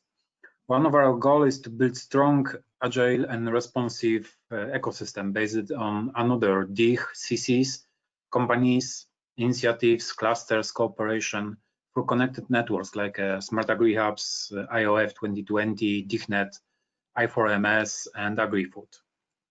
At ecosystem, we may find ideas, projects, initiatives, needs, and also people. In our DIH, we rely on test before invest philosophy, and depending on the needs and requirements of the company, we are able to offer a package of services consistent with product development, from idea evaluation through project financing, prototype design, piloting, testing, implementation, analysis, and further product for the service development. We must not forget about the development of skills in enterprises, especially digital, and helping the development on infrastructure, from software to autonomous high storage warehouses, and information what we can supply the ecosystems to connect partners, enabling them to complement their product portfolio. I also want to show you the topics which are we connected. Most of them are creating the innovation in agriculture, but we are also connected with the health and safety sectors, food sector, new business models for the farms and for the SMEs. We also connected with the using the fertilizers, disease pest prediction. This kind of topics are very important and very close to us. As you may not know already, there is a new tool on the SAG portal. It's called Maturity Self-Assessment Tool. It's the tool created for the DIH. So if you have one, it's a fabulous occasion to check it and test how the progress of your DIH is already in motion. You will find it on the organizations part of the portal, and you may look for this arrow with the leaves. This is the place where you may find the tool. These tools show you on what level and in which direction you may go to expand your services as a DIH. So this is a very fine occasion to check it. I was preparing some of this part, and I suppose it will be very useful tool for the DIH, not only in the agriculture. And I hope we'll meet each other on the work on the proposals for the Restart and Expand. Thank you very much. Thank you, Łukasz. Very good. Okay, so thank you very much. Now we are gonna with the Digital Innovation Hub in Latvia, that is now presented by Inga. Yes.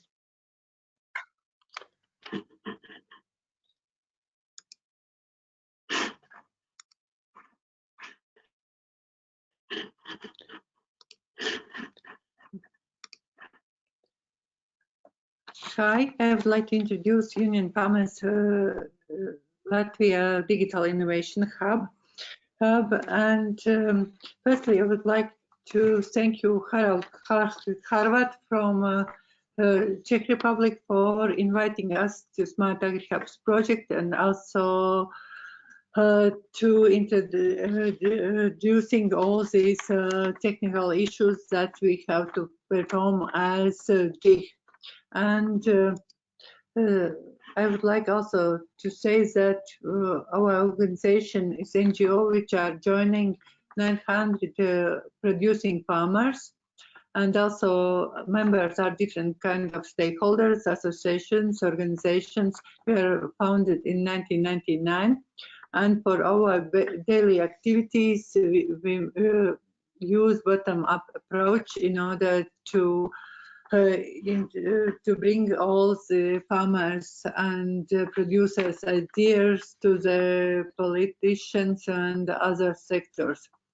And as farmers union DIH, we are working for building the ecosystem and promoting, boosting digital innovations, and working as an intermediary between IT companies and farmers, and would like really to reduce the gap between the farming community and digital innovations, and as well as interesting work with other digital innovations DIHs in Europe. About our DIH services, I would like to mention that we work for helping to assess and finding financial instruments, and exchange of best practices ensure to the wider target group, and to connect farmers with digital innovations to access the knowledge, expertise, and allowing them test and experiment different IT solutions, and work as finding the most appropriate farmers which would be interested for these innovations, and also work with digital innovation hubs and other innovation competence centers. Universities and training centers have very good network. And about practicality, we have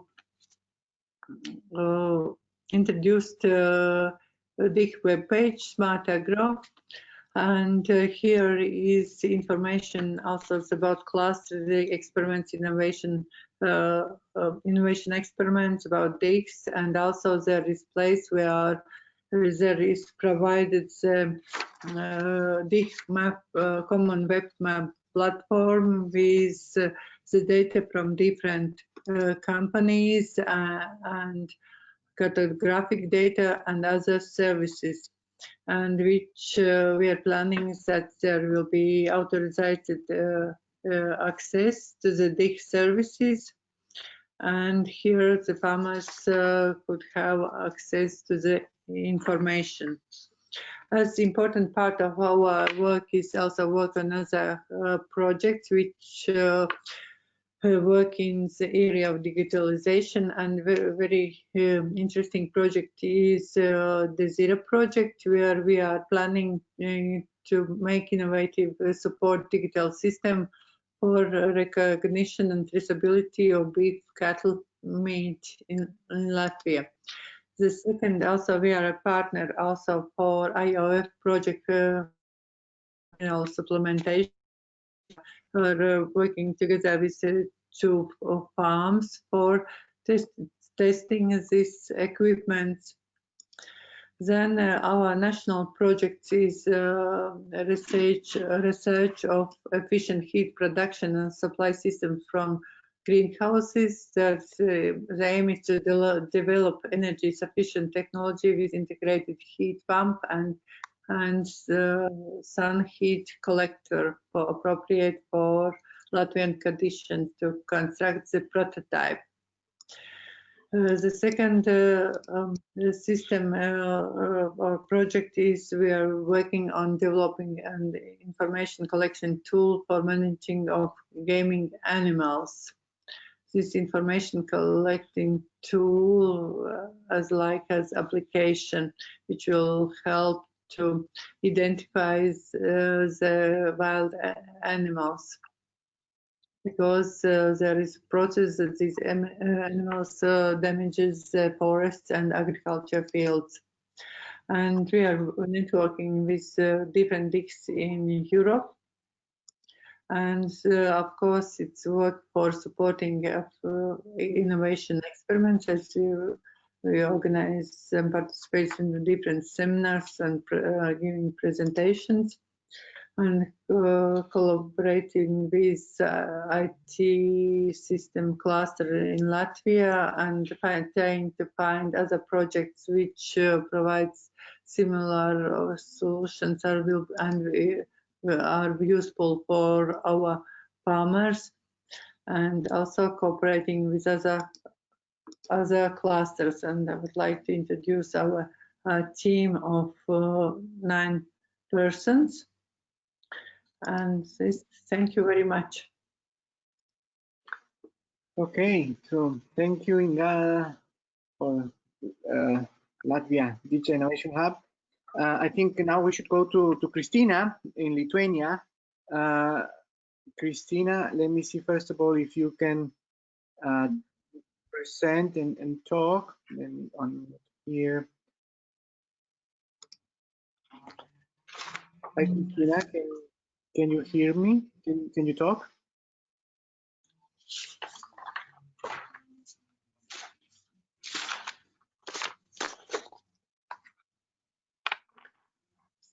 We see the screen, but we cannot hear you.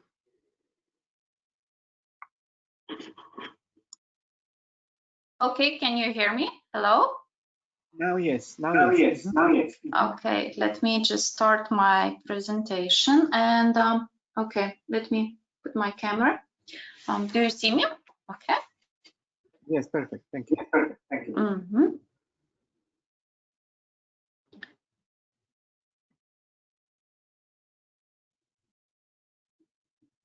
Okay.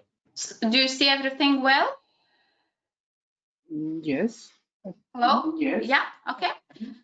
Okay, so hello, my name is Christina. First of all, thank you so much for inviting me and letting me represent our Digital Innovation Hub in Lithuania, AgriFood Lithuania. And I would sincerely would like to thank all the presenters who have talked before me. It was very interesting presentations. It was very interesting to hear what's going on in our community, which I think is very important, especially at these times when we don't have our physical meetings. So anyhow, thank you for organizing such a nice webinar. So basically, what I want to talk about today,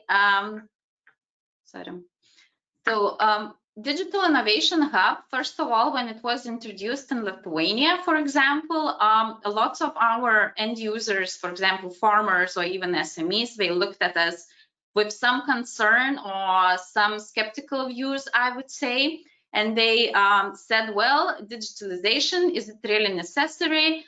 And the main things were that people do not understand, for example, why it should be useful or how to recognize which technologies should be used at which business, or what about the cybersecurity issue. That's in many cases probably one of the main questions that that farmers keep asking.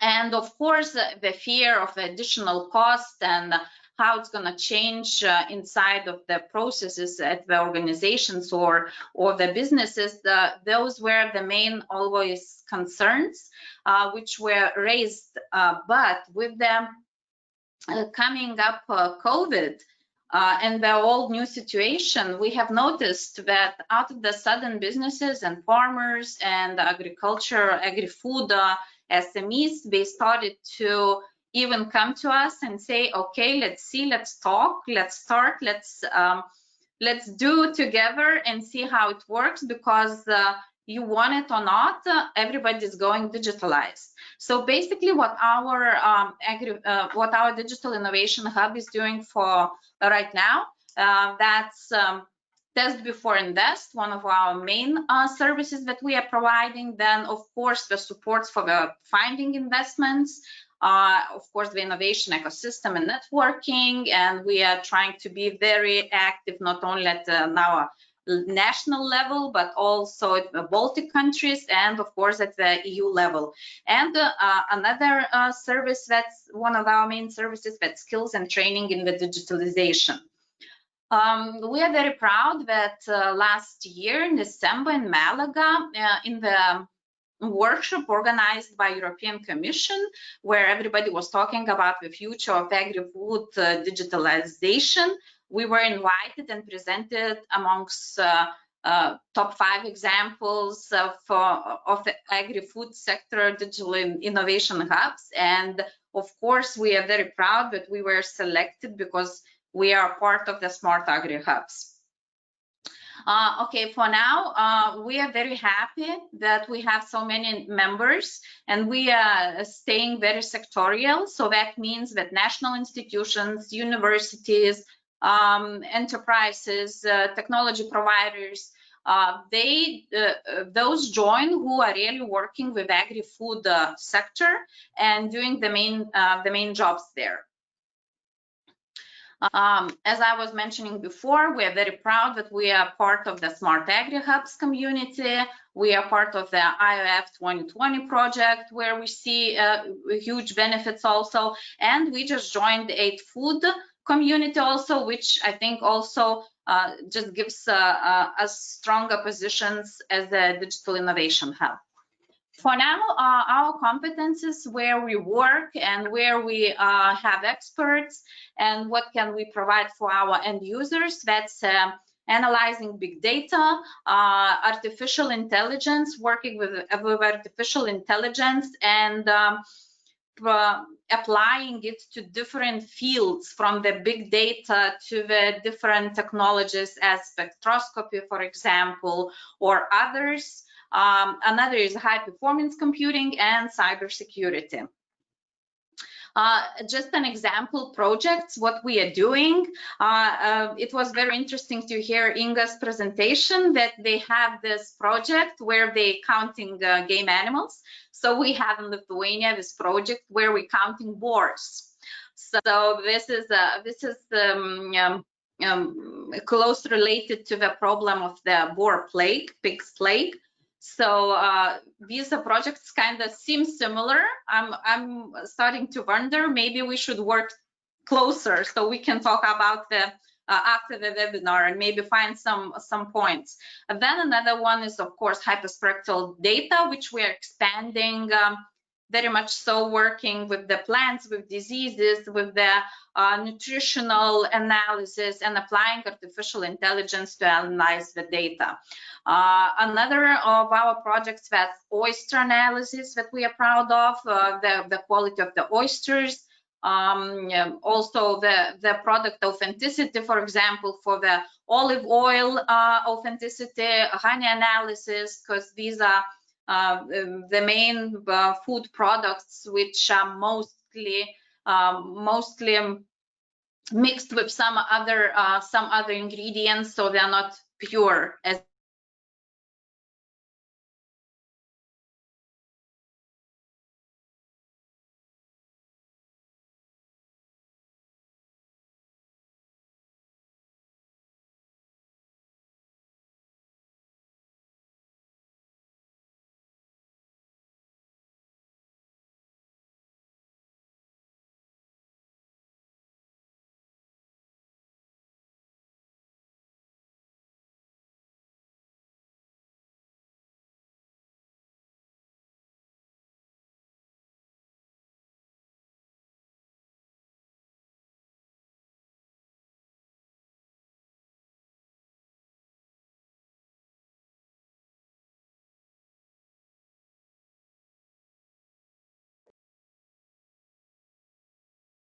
Hello?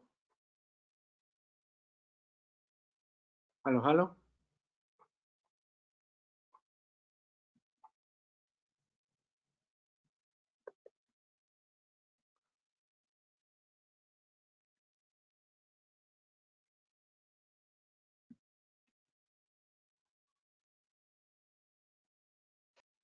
Raul, we hear you. We didn't hear Christina. Okay, I thought that it was. I thought that it was.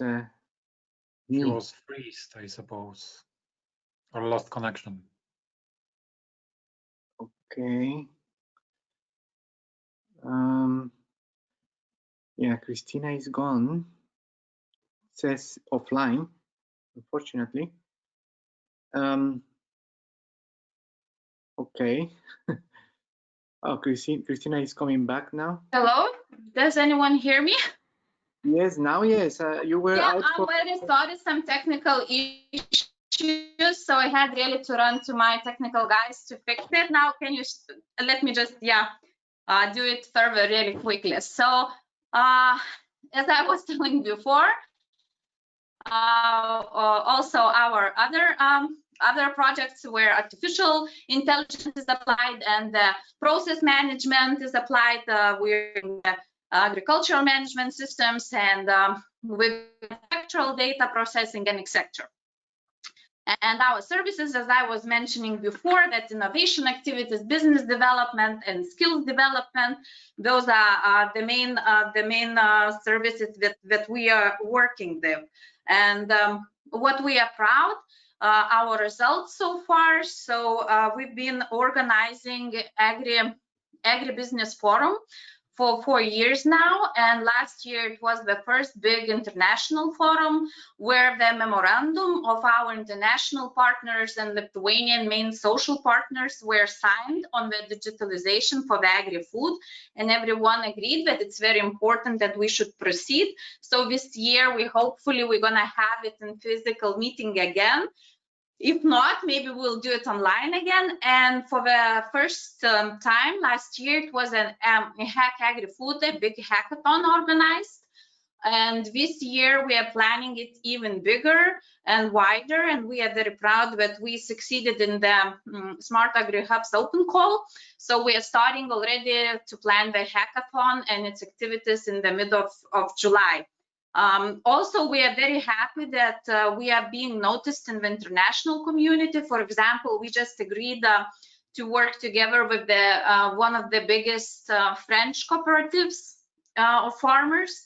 And we agreed to work and look together for the startups in the agri-food business. So we are happy that that we're being noticed. We're happy that we can dedicate our work and that we can provide some useful insights, some actual services that are needed for the farmers and for the SMEs.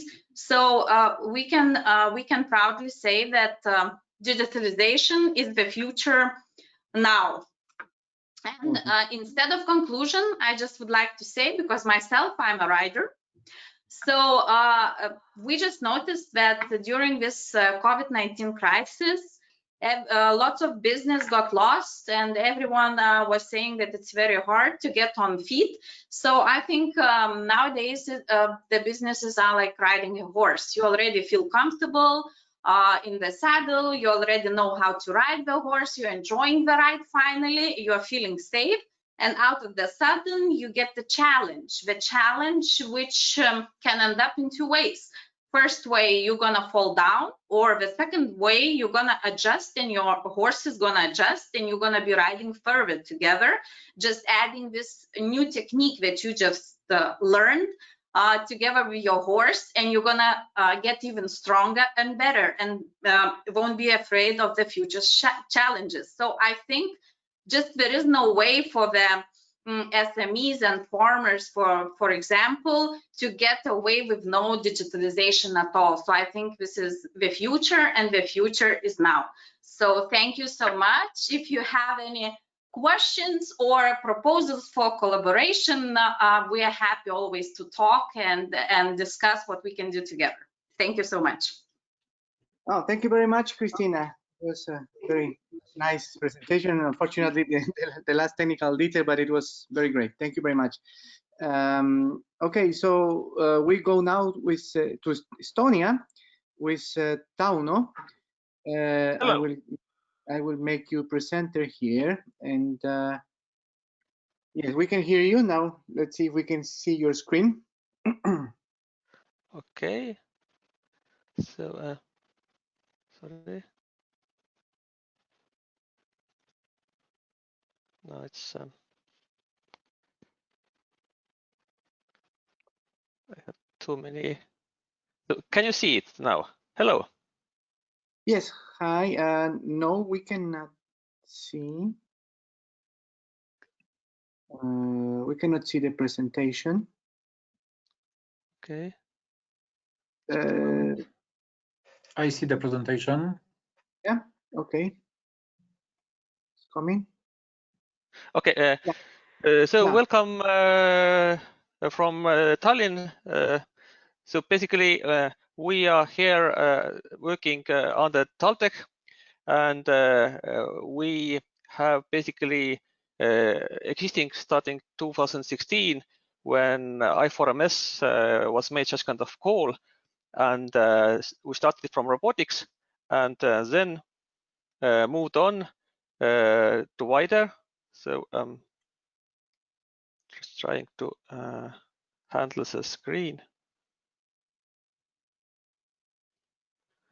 Sorry for the technology.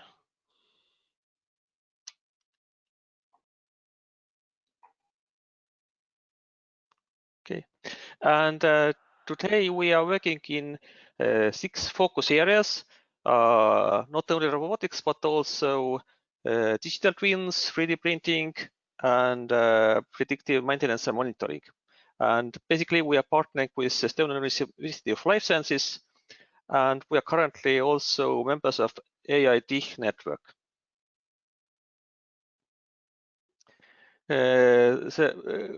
One example of our doings is self-drawing platforms. The latest one was made for culinaria. It's for handling food storage, and such kind of platform is developed by our own, and we are working on it to expand it to the wider categories.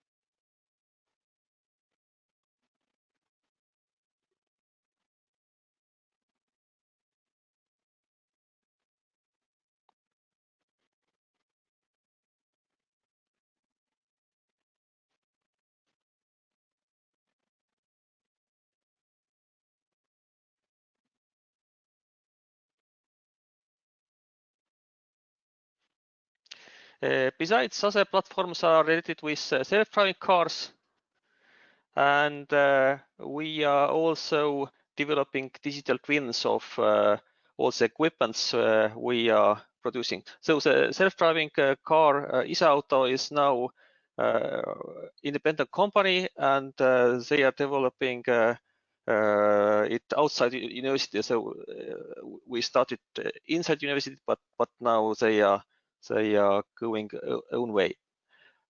Besides, we are also working with such kind of solutions of virtual reality.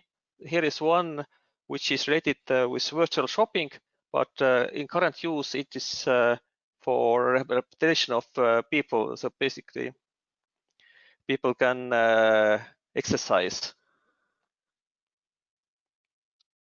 And maybe in Estonia we are well known of producing metal bees for the monument of victims of communism. So basically those bees on the wall, 23,000 of those are printed by our investment. So we got governmental investment 2 years ago. So there is one machine at Tallinn and second machine at Tartu at Life Science University.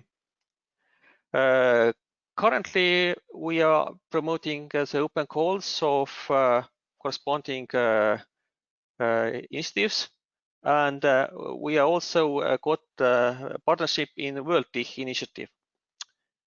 And just now we are very busy in preparation of European Digital Innovation Hub. So in Estonia there will be one single only, and we have agreed that the SmartAg is the basis of it. So the main focus is on robotics and AI, but it includes also other topics like cybersecurity, self-driving robots, 3D printing, smart grid of electricity, and virtual reality. It's very shortly about our doings just now. Thank you. Thank you very much, Tauno. Very good presentation. Thank you. Okay, so for now we have already finished the presentations of the Digital Innovation Hubs from each of our countries. We have a representative, so thank you all of you. Now we are going to go to one invited speaker from the Meter project, the coordinator, Kevin Dulin, that will be presenting the Meter project, the pilots there, and the open call that it's also launching very soon. So Kevin, I will make you presenter.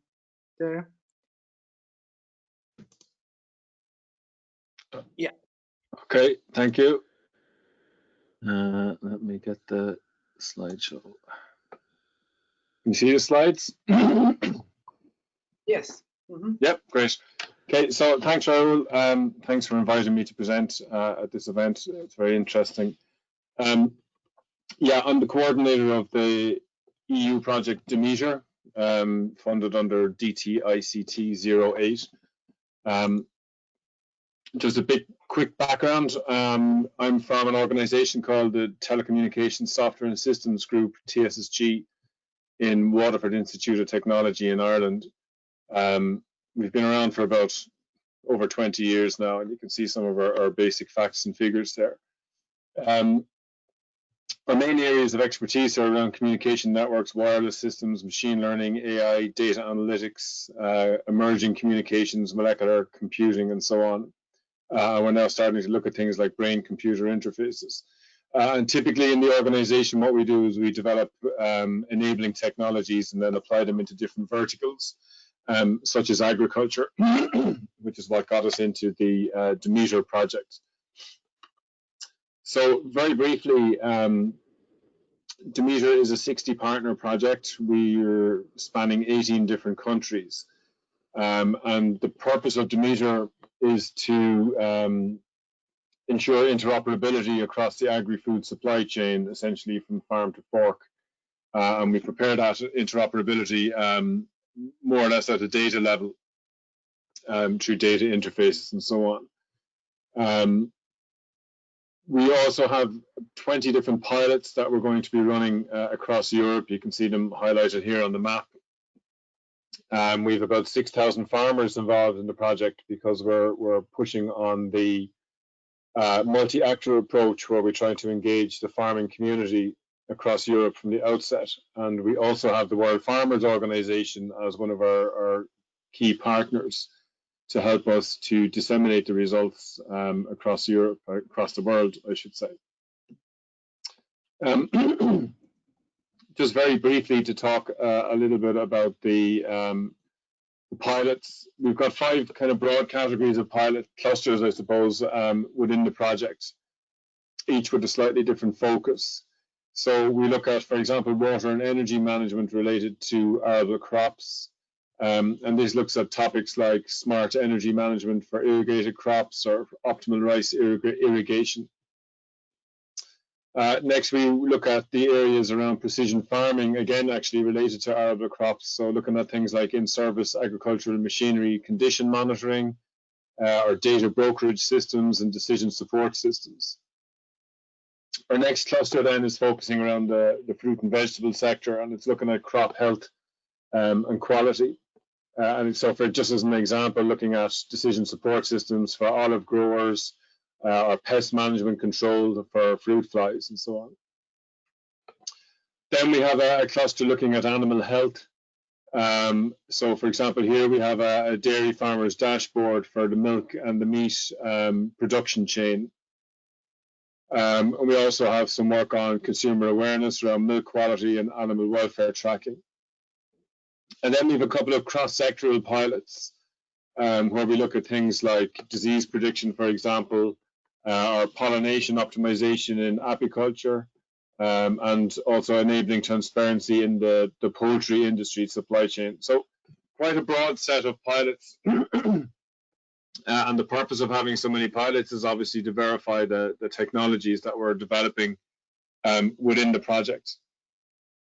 But we're also intending to expand the reach of the project through open calls. And I know you'll have heard about the ones from SmartAgriHubs a little bit earlier on. So, oh, sorry, on the wrong slide. Okay. So in Demeter, we're going to have 2 open calls, one rolling out this year and then one rolling out probably later in around 2021. And the purpose of these is to extend Demeter's technology officer beyond the consortium partners, which is typically what open calls are for, but also to extend the outreach of our large-scale pilots and supporting deployment of new types of pilots in different geographic regions as well. So broadly speaking, the timing around these open calls is here on screen at the moment. So open call 1 is about development of technology. So it's about enlarging the pool of the interoperable technologies by engaging particularly technology SMEs towards integrating their solutions with Demeter. We're planning on opening that call in September 2020. The specific date will be announced on our website quite soon. The second open call, which is going to come next year, is focusing on deployment. So taking all the technologies from within the project and from within the first set of open calls and then deploying it in new pilots that will demonstrate the impact and the potential of these new technologies towards digitalizing and boosting the European agro-business in general. We've about €1 million set aside for across both open calls.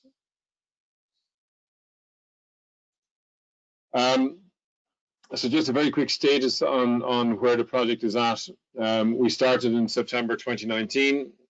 Our multi-actor approach has been fully underway, and this is documented in a number of our deliverables. Those deliverables will be released on our website, hopefully in the coming weeks. We're just waiting for the conclusion of our technical review that we ran a couple of weeks ago. So once we get approval there, we'll put the deliverables up. But we have our initial requirements specified, we have our initial architecture ready, and we've started technology development in the project. We've also started some of the piloting work. Of course, COVID-19 has caused delays. I mean, it's delayed everything, I suppose, in Europe, but it has delayed some of the pilots starting because we can't get our technical people to get out into the farming environment to start deploying technologies. But that's easing now, and that work is also starting.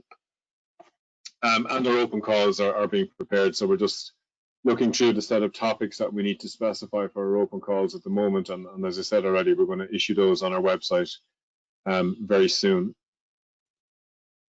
So if anybody wants more details, I've tried to keep this short because I know we're caught for time. If anyone wants details on the open calls or on the project itself, we have the links here for the website, for our newsletter. We're on LinkedIn, we're on Twitter, we're also on Facebook, and we have a number of videos as well on YouTube. If you just search for H2020 Demeter, where you can get a lot more details about the project. But failing all that, you can contact me directly. My contact details are here on the screen if you have any questions or follow-up queries about the project. That's it, Raul, short and sweet. Thank you very much, Kevin. Very great presentation. We are also happy to have a couple of pilots from Poland as well in the matter. Yeah, I should have mentioned actually we're also in SmartAgriHubs. We're the UK and Ireland lead in SmartAgriHubs too, so we're quite a close-knit community. Yeah. Hazel, I think. Okay, so thank you. Okay. So now we are moving to the presentation of another project that is kind of success story from PIMR, or the Łukasiewicz Institute. And so I will give the floor to Piotr if he can present his screen.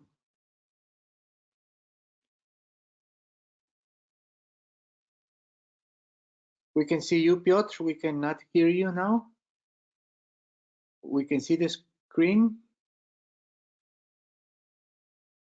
We can see the screen, but we cannot hear you. Wait a second. Okay, I was muted. Now. Is it okay now? Yes. Okay.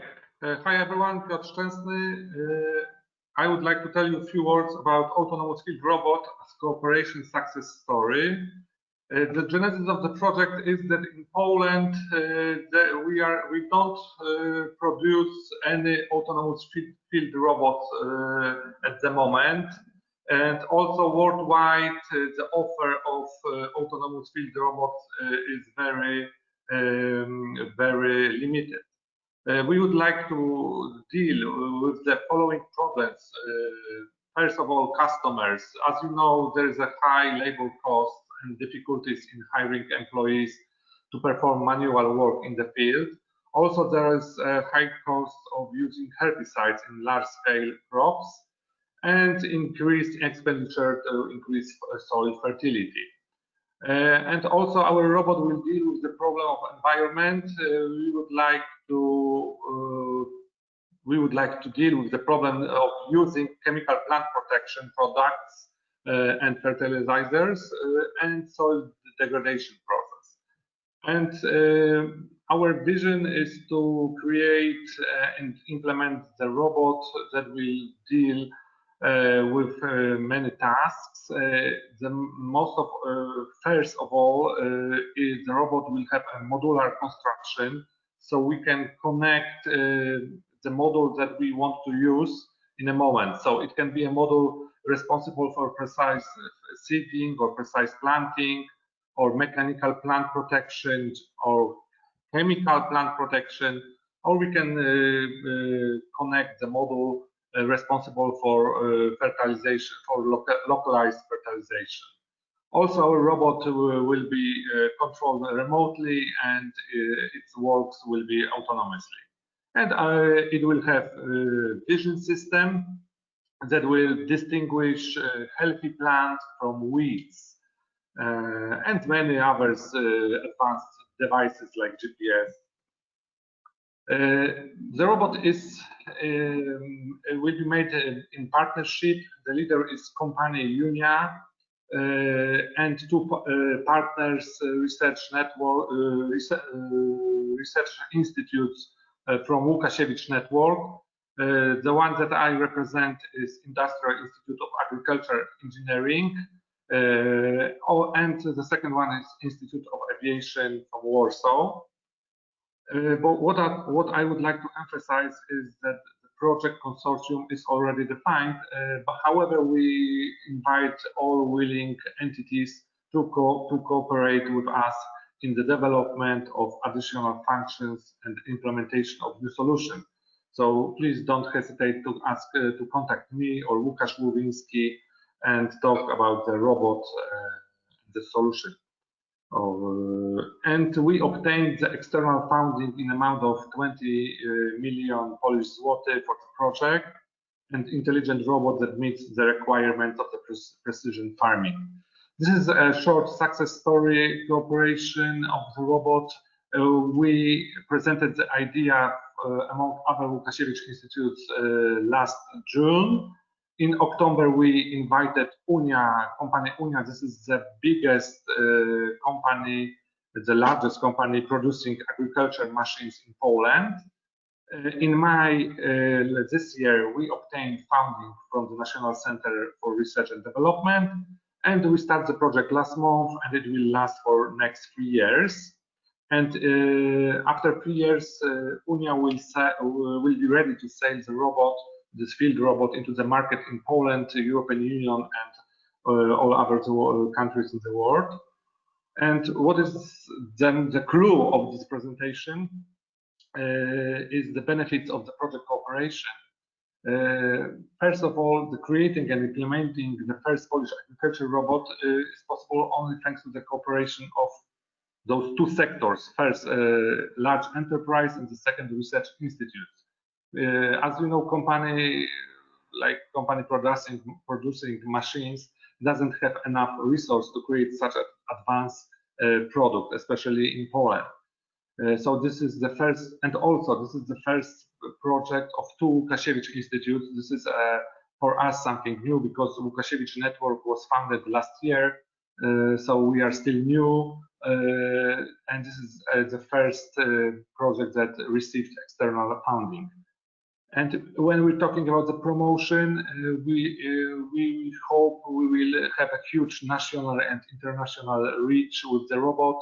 We would like to promote this as it is developed in the cooperation of private company and research institutes. And we hope we can say that we can use this robot as a successful example for future cooperation between those two sectors. And of course, this is a win-win partnership for company Unia, private sector.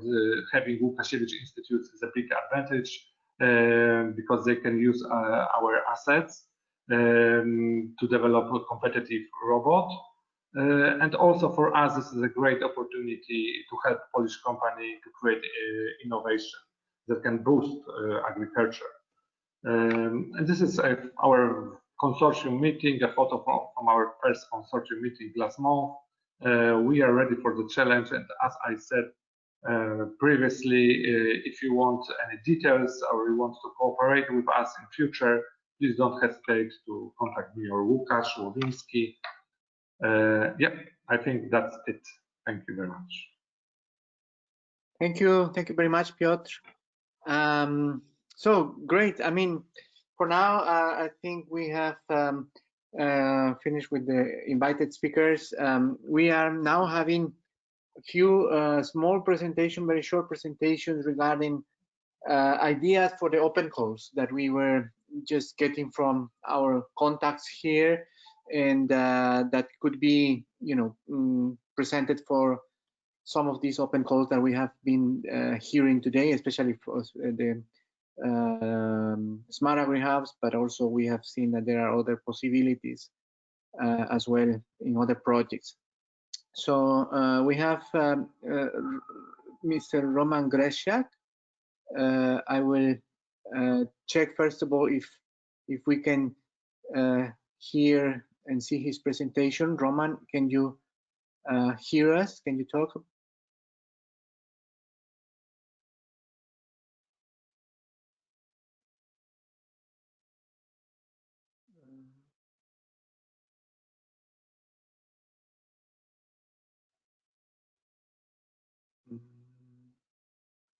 I think we cannot hear Roman.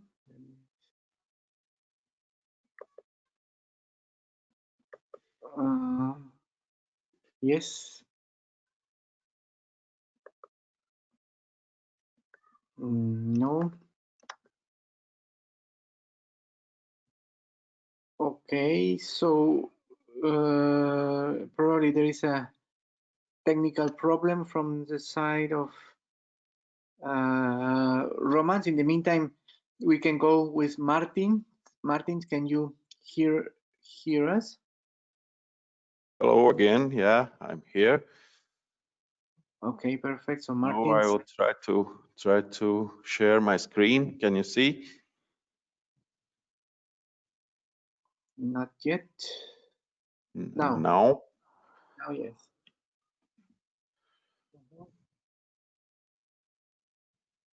Okay. It's okay. Yeah. Okay. Hello, dear colleagues, and I see we are really late already, so I'll be very quickly and just few slides, and presentation mode is somehow lagging on my computer, so I think we will survive on work mode, let's say. So ideas for open call from Latvia. Oh, excuse me, my name is Martin Slīdums and I'm director of Forest Research Station in Latvia. And we have an idea. Let's start with introduction. Here in Latvia, the game animal population is really abundant, especially ungulates, red deer, roe deer, elk, and it seems like wild boar will be back soon after African swine fever. And game damage is really the big problem in agriculture and silviculture also. So to ensure our countryside development, we would like to go the way by balancing the game animal, the wildlife, and effective land use. So as you can see, not just compensation approach. That what I mean is, for example, we don't want to see that one very rich hunter just pay to farmers or foresters for I don't know, for production they cannot harvest, but damages is still high. No, we want to move to balanced ecosystems so people can work and live and work with and feel the fruits of their work in a countryside, and so the game animals also are present here. As Inga mentioned it in previous presentation, now the development or building of a modern IT tool is ongoing.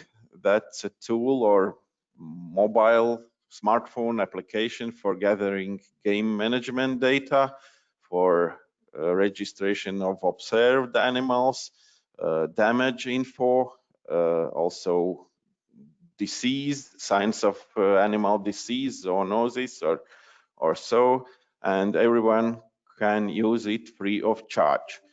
But by by the way, we recognize that it's very, very crucial need for kind of integrated platform to process, analyze all the data from several databases and also the communication between decision makers and farmers and foresters. So when this platform could be, for example, risk assessment platform for game damage, risk assessment, and the goal would be, looks quite declarative as a government declaration, but that's it. We would like to provide socio-economic benefit by supporting activities in countryside and traditional lifestyles, including hunting, and to balance wildlife and production activities, and to ensure coexistence and to make predictions to do proactive actions, and for decision makers there would be environment how they can do and make timely decisions regarding game damage prevention and game management overall. And the overview of this future platform would be, this would be GIS platform, geospatial information system, integrated with existing databases, mostly state registers, for example, forest register, crops register, land use register, plus data from this new modern tool for data gathering about game management and game animals and other game management data which state is collecting. So it would be nice to, there will be option in this platform for user to add data of preventive measures farmers or foresters has implemented on a site, and for hunting infrastructure, which is made by hunters to protect certain area of game damage. Then there will be an algorithm, let's say kind of artificial intelligence, a machine learning model, for example, to analyze all these data and to get potential of or assessment of game damage risk in certain area. And this platform should be, there should be a module of two-way connection between responsible authorities, decision makers, and end user, let's say farmers and foresters. Platform should be, or program should be, mobile operation systems and desktop operation systems friendly, and of course voluntary for use, free of charge.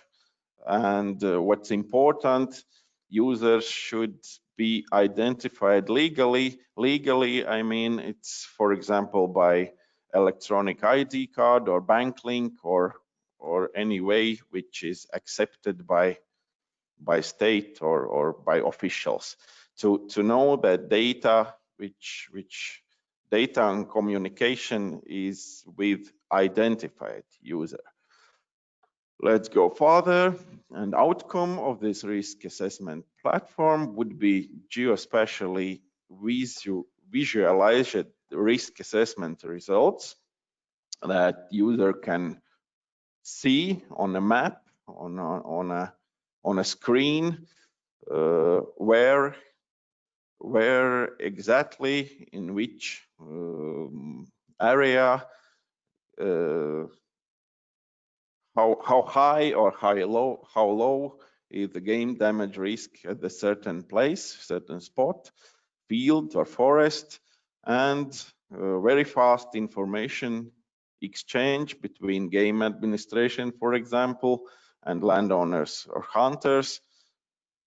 Yeah, persons, application versus decision for targeted actions. That means we cannot wait. It's a very big problem now that while person or farmer, for example, if he see the damage, then he should report it to administration. The administration should check it.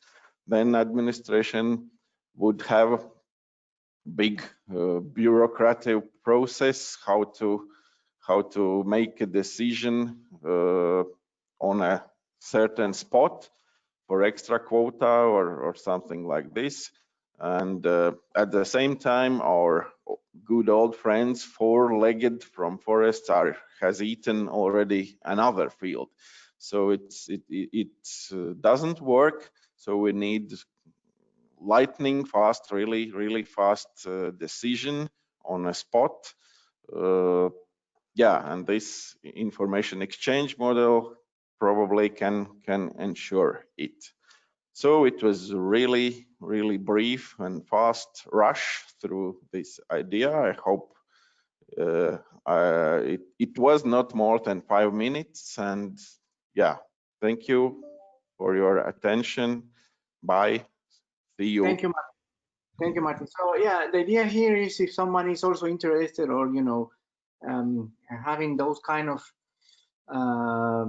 ideas to support in the upcoming calls, it would be good to get in contact with you, right? So that's the goal here as well. And okay, so I don't know if Roman, we can check one more time if you are able to talk, because I see you here, but I don't know if we cannot hear you. Roman, can you try to talk?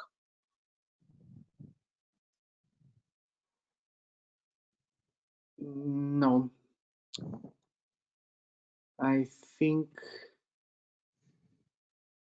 it's not possible to see Roman today. I mean, we have the idea of Roman, basically, just briefly, in case somebody else is interested, is about the digitization of the supply chain of the meat production sector. Yeah, so we can see here the presentation of Roman, but but we cannot hear Roman, unfortunately. Yeah, that's a problem. You are connected to the audio and so on. Okay. So I don't know. I think we don't have now time to check the audio more. I would just leave Roman here to leave the contact details and everything to get in touch with him regarding this potential idea for the open call. And it's quite, you know, developed this idea. It has already some, you know, implementations behind and so on. So this is a company SME, Agrego, from Roman. Yeah, so if you are interested in this kind of potential work, please get in touch with Roman and see the information on the screen. Okay, so I think we can finish here with the presentations. I don't see any question actually on the questions chat. So I am not sure if anybody would like to say something or ask something. Well, I see here some questions from Roman. Okay, so, okay. Yes, greetings, pictures. Okay, so there are some just greetings and some information, but now no questions. Inga, you want to say something? No, I would like to thank you very much, Raul, for moderating the webinar. Thank you very much, all presenters. Thank you very much to attendees, and Please follow for our activities in the future and hope to meet all of you in presence one day. Yeah, hopefully soon. And don't forget to just, send us any comments, questions, whatever you have. We will be happy to get back to you. So that's it for today. And sorry about overrun, but we had a lot of interesting presentations and a few technical issues. So thank you very much, everybody. And yeah, that's it. Thank you very much. Bye. Bye to everyone. Bye-bye. Bye. Thank you. Bye-bye.